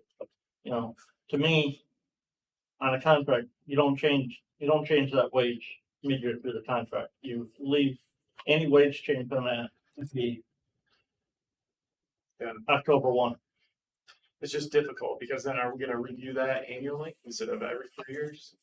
Well, you know, if we include language that she's gonna get whatever increase we apply to the employee, she gets it, but it's just not effective until January 1st. until October 1 of the next year. And, you know, and again, so if today we said we're gonna apply a 7% increase to 3,500, or to the 5,500, yeah, 50,000, that $3,500 increase. Are we, to be effective October 1, are we now going to apply an increase to that again, January 1st? We just gave us 7% raise on that. Should we apply another raise January 1st, or should that, any change to the employee compensation, she would benefit, but it would be based on her contract year? But then she would have to wait months for that increase. So Mr. Chairman, I have a comment to make. Dr. Lucarello served 3 years splendidly. So instead of including with our wonderful employees who deserve their raise, whatever percentage we will be thinking about, rather than including with the employees, example only, now she makes $50,000, no insurance, nothing. We are not providing the cars or anything. And she can have the van. They have to agree though. But my point would be 3 years, you have mentioned $3,500 or something like that. I said increase from 50 to 10,000. give her next 3 years, 60 times 3. I will be 92 by then. So I'm good with kind of rate. First year when we get pay raise, I'm good with the being effective. I'm with John. It was 5% previous year. So I'm with John. I think we do 50,000 and then January 1st, whatever that raise is, and then it just moves forward. every year, Yeah. It just as it's whatever we as a board decide for the employees, that's what the medical director will get also. so this says 7.5 this year. Next year economy is 7.5 is last year. We haven't even touched anything. Yeah, we haven't said anything So this this year. what we did last year is not even effective. Contract going forward. Right. I am for whatever the best for the employee as well as for our organization, nothing else. I moved to something kind of. I second. Okay. Does that make sense? Teresa, you got that? Okay. All right, further discussion. Again, I would rather see that change to that base, and I would rather see that contract price change October 1. Very good. All in favor with an aye? Aye. Opposed, the same? Aye. Okay, motion carries. Thank you for your service, Dr. Luttrell. Moving on, building security. All right, so I'm gonna let Teresa help me out with this one. She understands some of the technology better than I do. Yeah, so again, we're continuing to try to update our systems and keep them up to date and improve security so that we keep our employees safe. And this will add some additional key fob entry access doors, which will help keep us secure the buildings in a little bit better fashion than what we have today. Also, the technology is changing, and we're starting to phase in some of the newer technology that is more secure. And so as part of this plan, the key fob, the additional doors that we're doing interior will be taking the card readers from the exterior doors, bringing them in because they're an older technology, and putting the newer, more secure technology on the exterior doors. So we're adding some doors inside, and then we're changing out the doors that are outside with newer technology. Makes sense. Any questions? Thank you, Mr. Chairman. You are using the new technology as you mentioned. On the exterior doors. So So the new equipment that's being purchased will be an upgrade in technology that's more secure. I wonder, Mr. Chairman, that allows like our federal government, when we walk in, we swipe it or just show it. It will register. Tom Matthew came 7:45 a.m. I left 11 o'clock, never came back. Well, But they, it doesn't tell you when you leave because you don't swipe on your way out. But yes, it will call us every time somebody swipes I in. think it's something, Mr. Chairman, we should look into because I have been many of our buildings for various meetings. I am there. Employees coming in 15 after 9 or whatever reason, they may be attended the meeting. At least we are keeping up with the current system. You're welcome. Question on the Hillsdale location.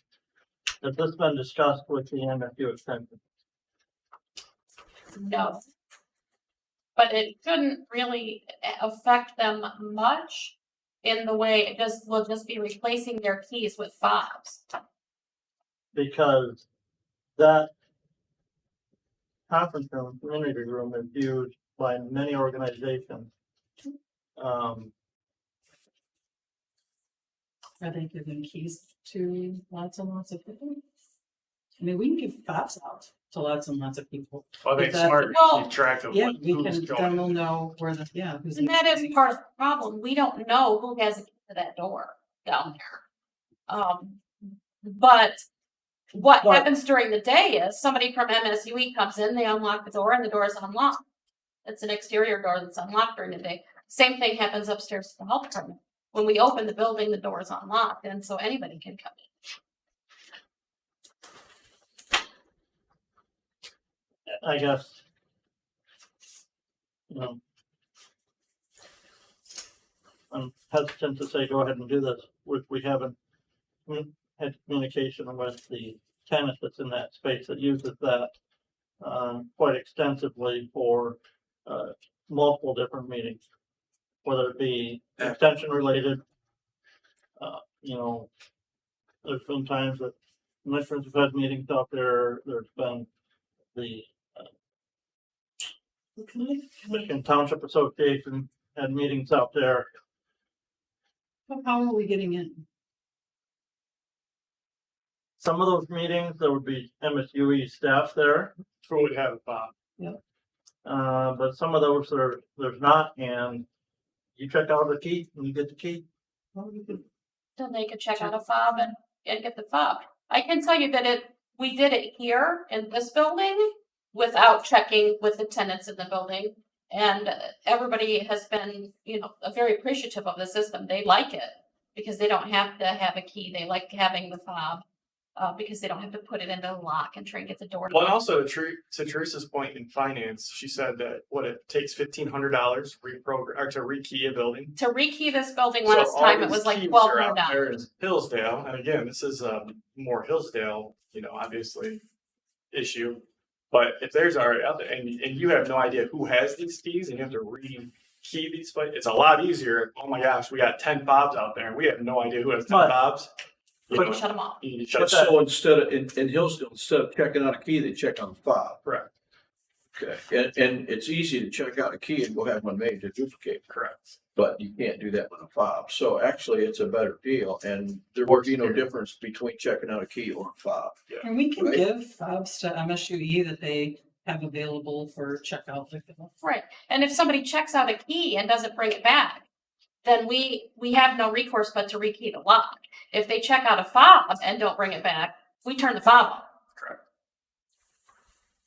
Good solution.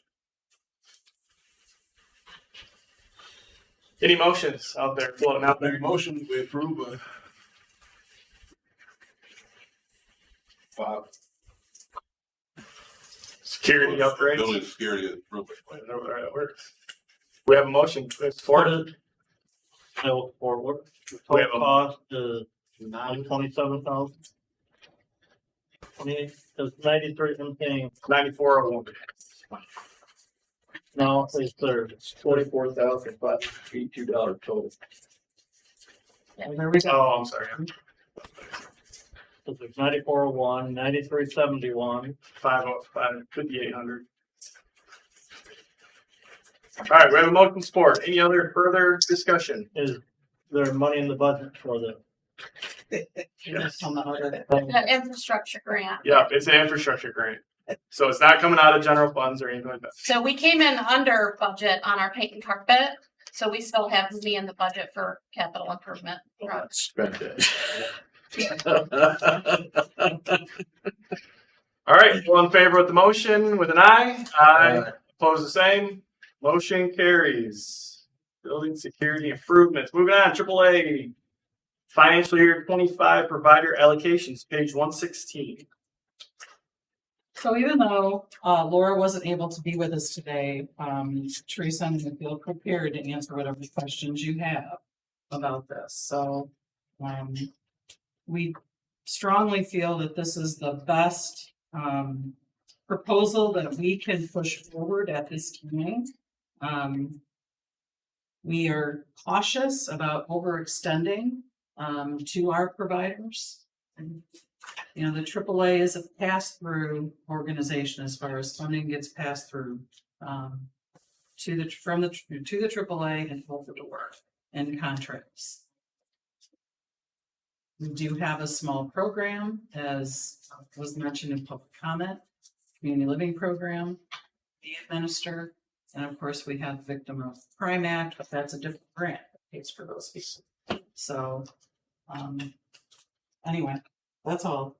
I have a couple of comments I would like to make. So, one, the question was asked in public comment, why the AAA's cuts were not listed on this one page. And I had asked Laura Sutter that exact same question. I'm like, why isn't it shown here? And it's because this is a contract These are contractual providers, so it doesn't really fit here. That's why you don't see it here.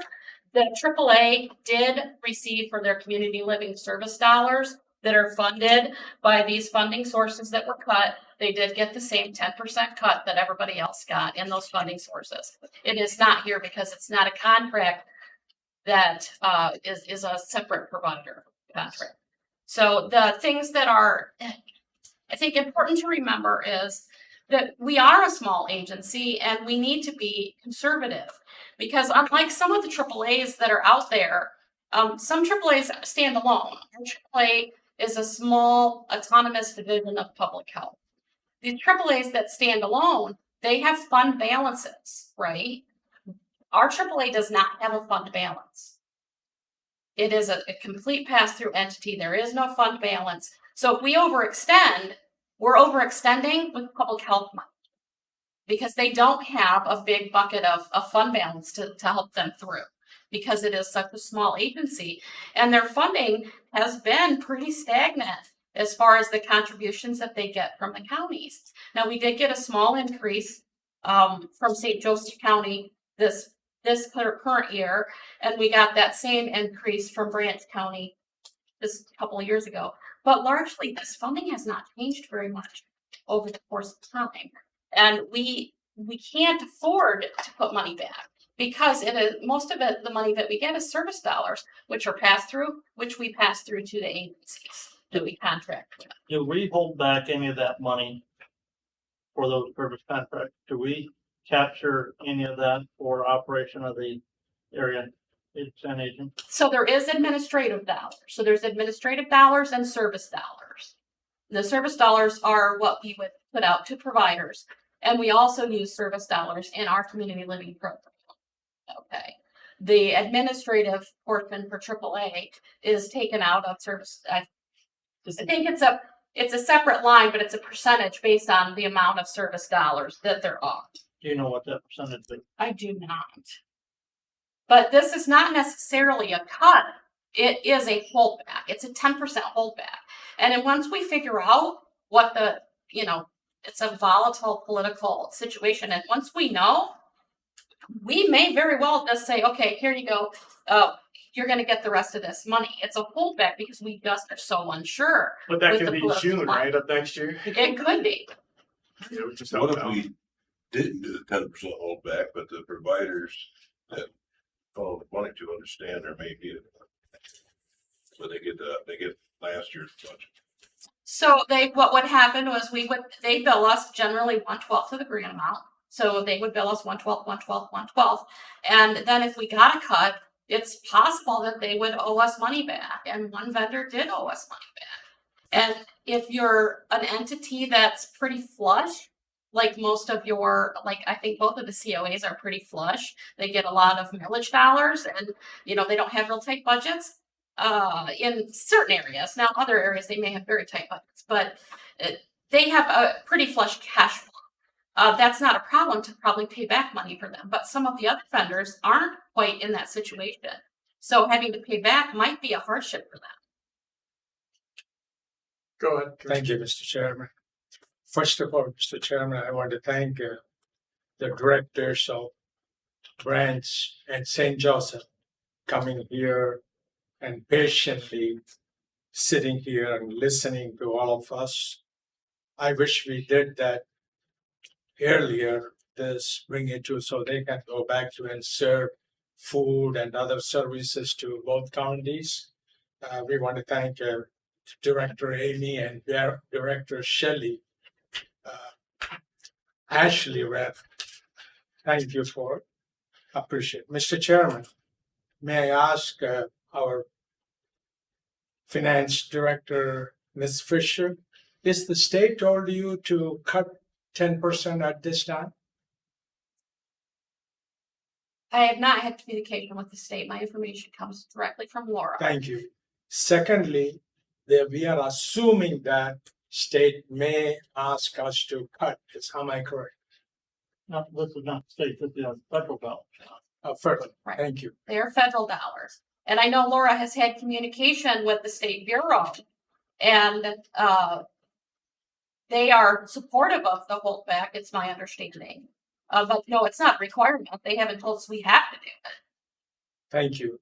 Mr. Chairman, may I continue? Go ahead. I have a few questions. If you look at page 116 of our package, first of all, I'm going to address St. Joseph County because a little far away, so Ashley can go home and take care of them.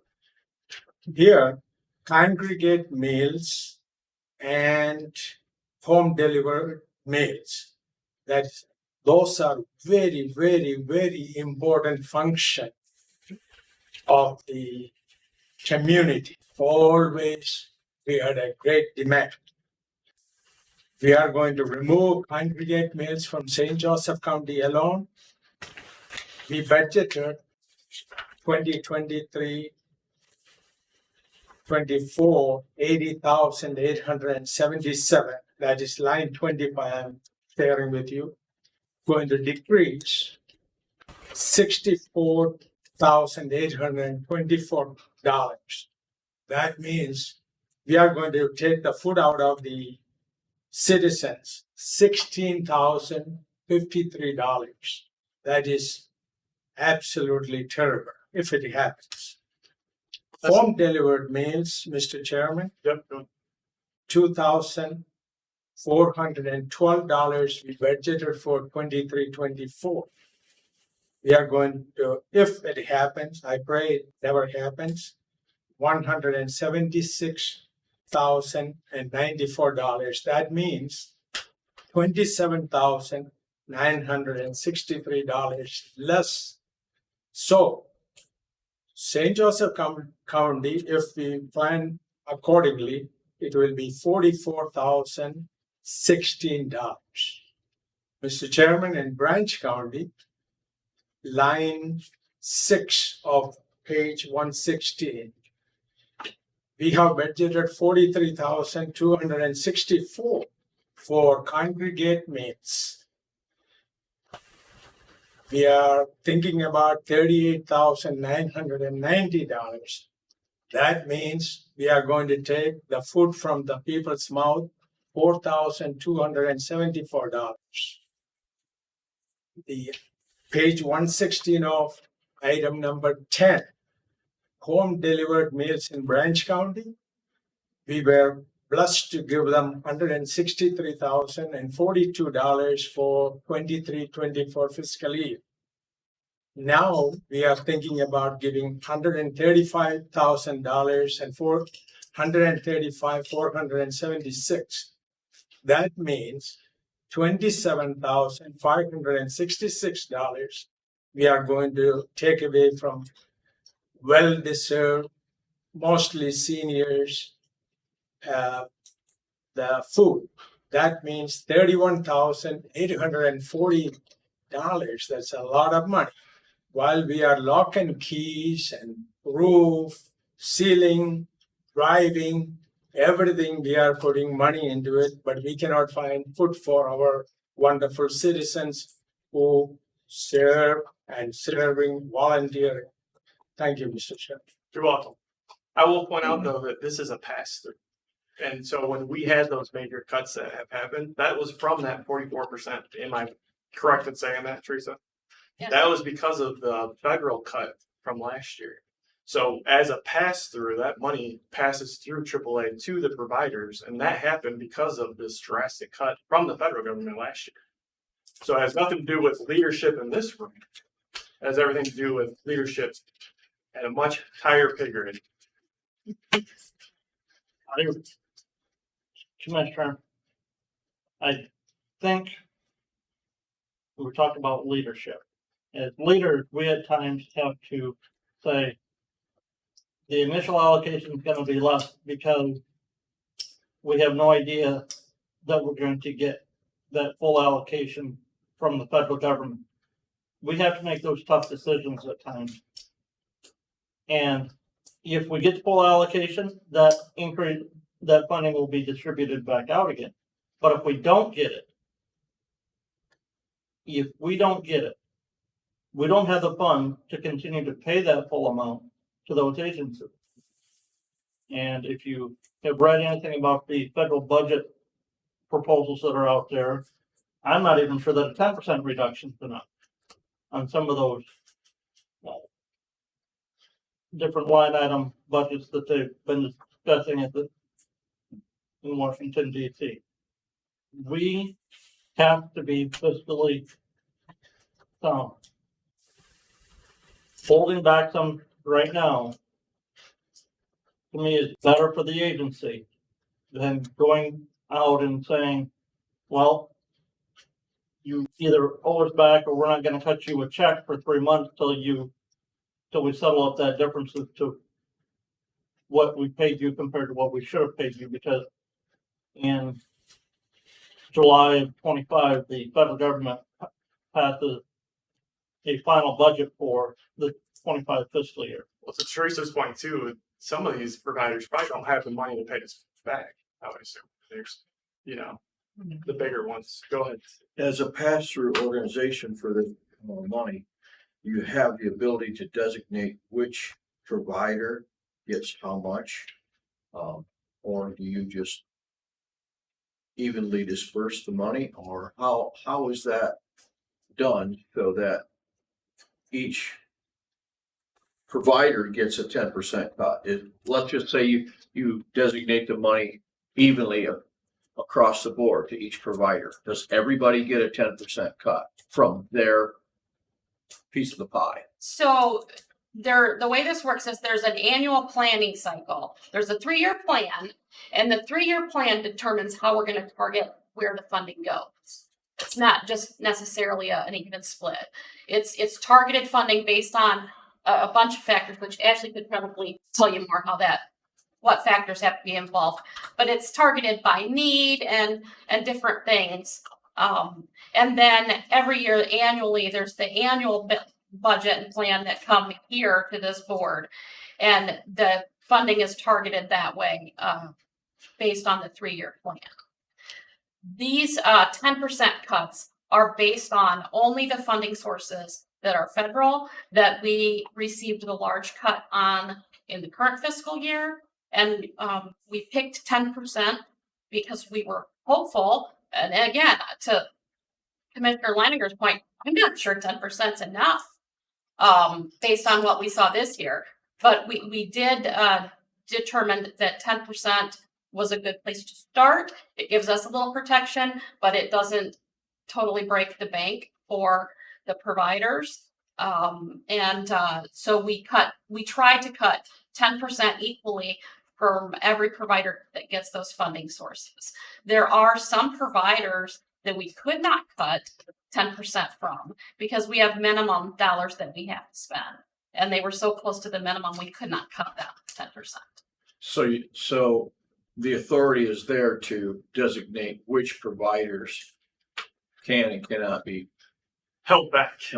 Yeah. So, and you guys make those final decisions. So we as management come up with this proposal, we bring it to you, but you are the ones that make the final decisions. So we could say, let's do the holdback program, save for the ones that have the minimums that can't, and the 2 COAs. You can do whatever. Because when I look at this, I agree with Commissioner Leininger that that maybe 10% is not enough. But the directors are telling us, hey, and I believe, like, listen, if this happens and we get these major cuts, they have what we've heard from Teresa, flush with cash, right? They have the ability to make us whole. Where maybe some of these other smart ones don't have it to make us whole. Okay, that's my perception, and I'm not in the day-to-day trenches, so I wouldn't want to speak to them. Yeah, I think they probably could. They could make us whole, right? So my concern is back to what Commissioner Mathis has suggested here. Congregate meals and home delivered meals, to me, are a priority thing where friendly reassurance is showing me here that there's $1,680 was for 2023, and then we're going to go to $1,512 for 24-25. What is friendly reassurance, and could that money be shuffled back over into congregate meals? So my question is how do we determine what's the priority here, and to what provider, is doing this service where that money could be used for comprehensive meals or home delivery. So what I would really like to see is what's the priority here for each service from the providers? So the funding sources, if we go back to page 71, Laura outlines, that is a great county. So she indicates the funding categories that would cover Title 3B, 3C1, 3C2, NSIP, 3D, 3E, state respite. So the funds come in based on these different, help me Ashley, these different titles. There, and it's very specific what those dollars can be spent on. So while we would love to be able to say, sure, if you're not spending this pot of money, spend it over here.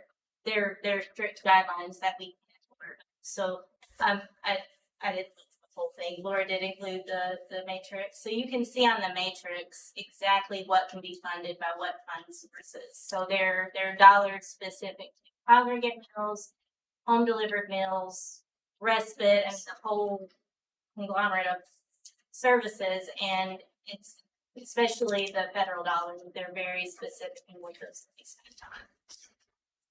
And then, I'm sorry, just to Teresa's point, when funding comes to us, we use, I mentioned the formula that we were changing for the ombudsman. We also have a formula for all of the funding. So each AAA gets a certain amount of that money based on its census data. I wish I had it broken down in front of me, but it's population over 60. There's even a population over, I think, 70 or 80. I don't know. There are a lot of different factors that get distributed throughout based on those dollars. I'll say 3C probably receives the least of everyone, so the dollars are limited. A lot of AAAs have waiver agencies. They have reserves from waiver that they can use. A lot have the AAAs themselves have militias that they can use. So just those are all. So some of those funds can be shifted, is what it really amounts Much to. as it's So we completely understand the necessity of the meal program. Laura is very aware of that and wants to make sure that we get as much meal money in the hands of our meal providers as but she can only do what she has available to her. So as pass-through aid, the money comes here, it carries all these restrictions. And then that doesn't stop here. When the money's passed on, the restrictions are passed on with them. That's what Yes. you're telling me. It wasn't our decision last year to cut meals like we did. That's because of literally the funding from the federal government said, we are cutting this specific program by 40%. It wasn't like it came here and we're like, oh, let's just cut meals by 44%. It was literally, that's what came to. And not all AAA's got a 44% cut. Some got less. We got a really significant cut in 3C. What they're calling based on demographics. So. Yeah, I mean, some only got, I don't know, 30. That's right, but a 30% cut. Well, we got a 44% cut at 3C. So, My time is running out. As Mr. Chairman already mentioned earlier, I will be leaving shortly. I would like to suggest to my fellow commissioners is that we go by and advise our gracious providers that 23-24 budget as it is, we will provide them. We are only doing the anticipation 10%. When the time comes, we will notify them and say that, hey, the federal government, what DC said, no more money further. They are smart enough to address the issue then, rather than we are taking 10%, and that is 31, 32, that is almost 75,000 combined, both Branch and Hillsdale. So I suggest you, my fellow commissioners, go by the budget 23-24. When the tornado comes, we will notify you. Thank you. So this 23-24 budget, does that reflect the 44% cut that we took? Yes. Does that represent that, or was that, Yeah, or does that also include the backfill money, the ARPA money that we use to make those allocations whole? That is a good question, and I don't know the answer.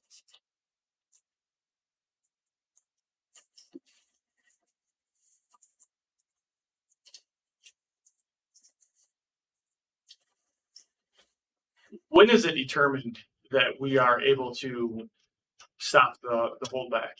I know we keep on saying when we decide to stop that holdback, then we, release the full. Is that literally not until the actual budget comes out and is voted on? Is that what our? So we get these notifications, these statement of grant award notifications. And it can be month to month.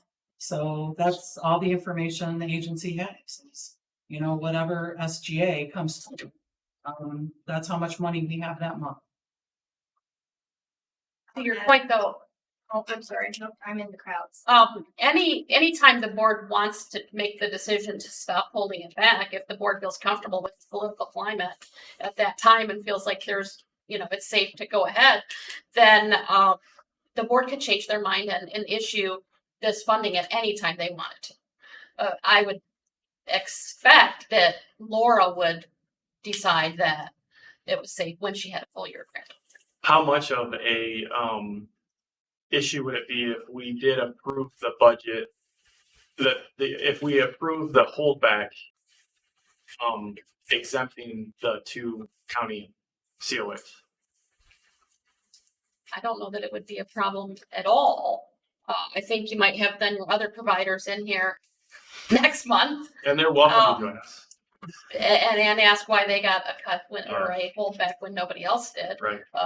Well, and I think it's justifiable because I think if we did go according to Boyle with our 2 COAs, and I would assume that if we did have a cut and the same situation happened this year that happened last year, would the 2 county COAs be able to reimburse us if there were any discrepancies? Or required to. Yeah. And our contract states that if the funds aren't available, they're not distributed. Right. So I don't really see how it's up on the hook for it. That's what I would offer that out there, but that's one. Commissioner, does St. Joe County have a millage for it? Yes. You know how much revenue that generates? Cam, do you know what's our revenue on our senior millage? We have a 0.75 mils, and it's about 1.8 million. What was that amount last year? 1.8. What was it last year? For 2024, it's 1.8. What was it for 2023? Probably 1.6 or 7. Close to it. Commissioners, I just looked at Branch County. You have 2 millages for senior services. Yeah. With your increase in your taxable value, the 2024 levy is going to produce $143,000 additional revenue for senior services. We're talking right now a holdback in Branch County of $38,000. Ours is 52. Yours is 52. I didn't do the math. I'd have to look to see the math. This is just a holdback at the time being. We may grant it, but to me, if we don't, and then we have to come back and ask for a payback or reduction in the future, we have not acted fiscally responsible. But, and I guess to that point, if our COA directors are telling us that there could be services cut, then I would rather them go, to have a continuation and not having services cut. And then again, if we need to have them dip into general funds to pay us back, if that's, worst case scenario, then I'm willing to do that from my standpoint. Go ahead, real quick, Teresa. So if they have to cut because we're cutting them now, what are they going to do when they get to the end of the year and there's not enough money? They're saying if when they get to the end of the year, they're not going to cut their services. They're going to have to find a way to pay for them, is what they say. So why do they have to cut now if they don't have to cut if the cut comes at the end of the year? I don't understand. Real quick, Pam, do you want to? That's not necessarily true. If it got to that situation, I would be looking at whether or not I have to cut. So, if we have until, let's say it doesn't pass again until June, and we have to pay money back, then we have to pay money back and I'm gonna have to cut something else in order to make that happen. Going forward. Like, right, like, it's, you know, we're not flush with money. You know, we're fortunate we have a millage, but there's lots of other things that we do than just the services provided that are listed under the grant funding. I'm gonna make a Commissioner. motion that we, 23-24 budget for 24-25. I second, Mr. Chairman. All right, we have a motion and support. Any further discussion? What's the motion, please?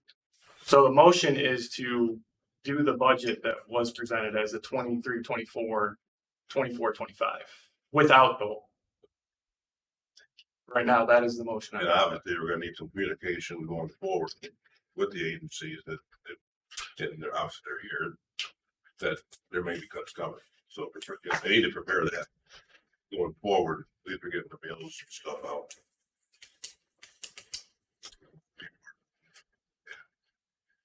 School kids, they had to feed them all through the summer. I'm tied up. Thank you for that. Any further discussion? I want to thank our staff plus Ashley and Amy, the directors. I know it is only $70,000, Mr. Chairman, but 70 plus. However, we don't want to take a break. The federal government will hear from us. They will provide. If not, like Commissioner House said, hey, people are hurting. They need food, and we need to support no matter what. All right, very good. We have a motion on the floor for adopting the 24-25 without the whole. All in favor with an aye? Aye. Aye. All opposed, the same? Aye. All right, 3-2, motion carries. Thank you, Mr. Randall. Welcome. Moving on. Financial controls policy, page 120. This was discussed at the Program Policy and Appeals Committee. For, I believe the second time yesterday, and I would move for approval of the financial control policy as presented. With the motion, we have a motion and support. Further discussion? Well, you know, that we really picked that apart. And thank you. Very good.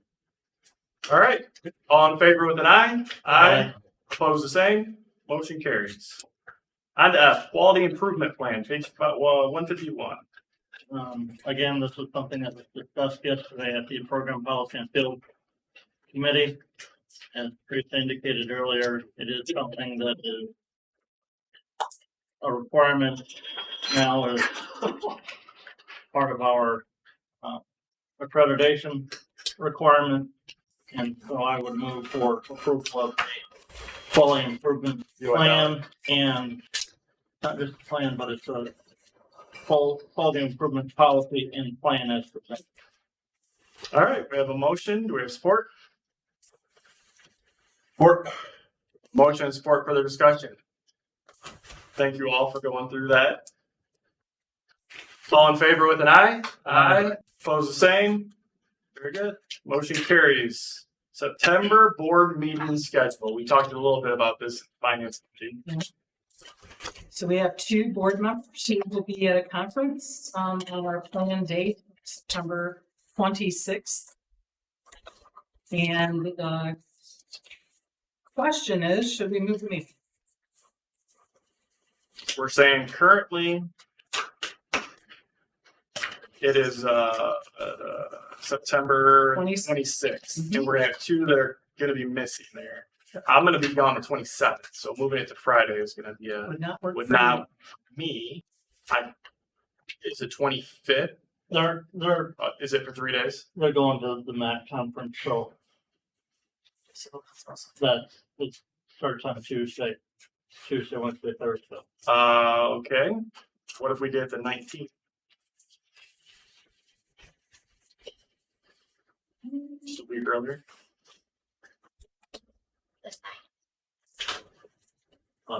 Is that Thursday? Yes, sir. Thursday morning. It'd be a week earlier. Pickleball, good? I'm like, they gave it up today. No, we would not have financials at that meeting, and here's the reason. I have a vacation that I scheduled before Renee quit. And so I'm gonna be gone the 4th through the 17th. And I will not have time to turn the financials around and get them to you if you meet on the 19th. Completely understand. That is absolutely. We would have 16 meetings for finance. No, And you're not gonna be. No, but I have that covered by others. Jennifer is going to cover the finance committee meeting for me. finance committee meeting. What's the earliest date we could have the financials, Teresa? Not to put you on the spot. Sure.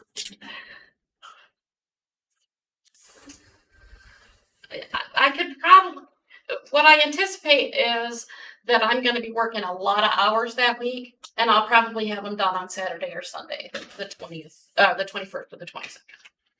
So if we did, you guys are the MAC conference when? Tuesday? Tuesday, Wednesday, Thursday. So if we did Monday, No, I mean, that is also kind of fair week, and that week. you're killing me small. The only You thing, could do a the only thing 27th. that week that works is Thursday. You would. So 27th does not work? For him, because he's got cops. He's got 8. Well, we have a Hillsdale representative, I guess I'm saying. Would you be able to make that week or? I should be able to make that week on the Thursday, yes. But we're not gonna be able to do it. We're talking going about back. What Just- about the 23rd? Just throwing this out there, there's no board meeting in October. You could move it back to the first week of October if that worked better for you. The first week in October? October 3rd. It works for me. I like it. Josh? Let's see if the Well, room is yeah. open. then. Yeah. could you We just move our work finished at the county, so. Why don't we look at doing it the 3rd? 3rd at 9 o'clock? Over 3rd. We're just making sure the room's available. So use your pencil, not your pen at the moment. Well, we got key fobs to get in. Yeah, No, we don't. not yet. Not yet. You might by October. It looks like the room is available. Perfect.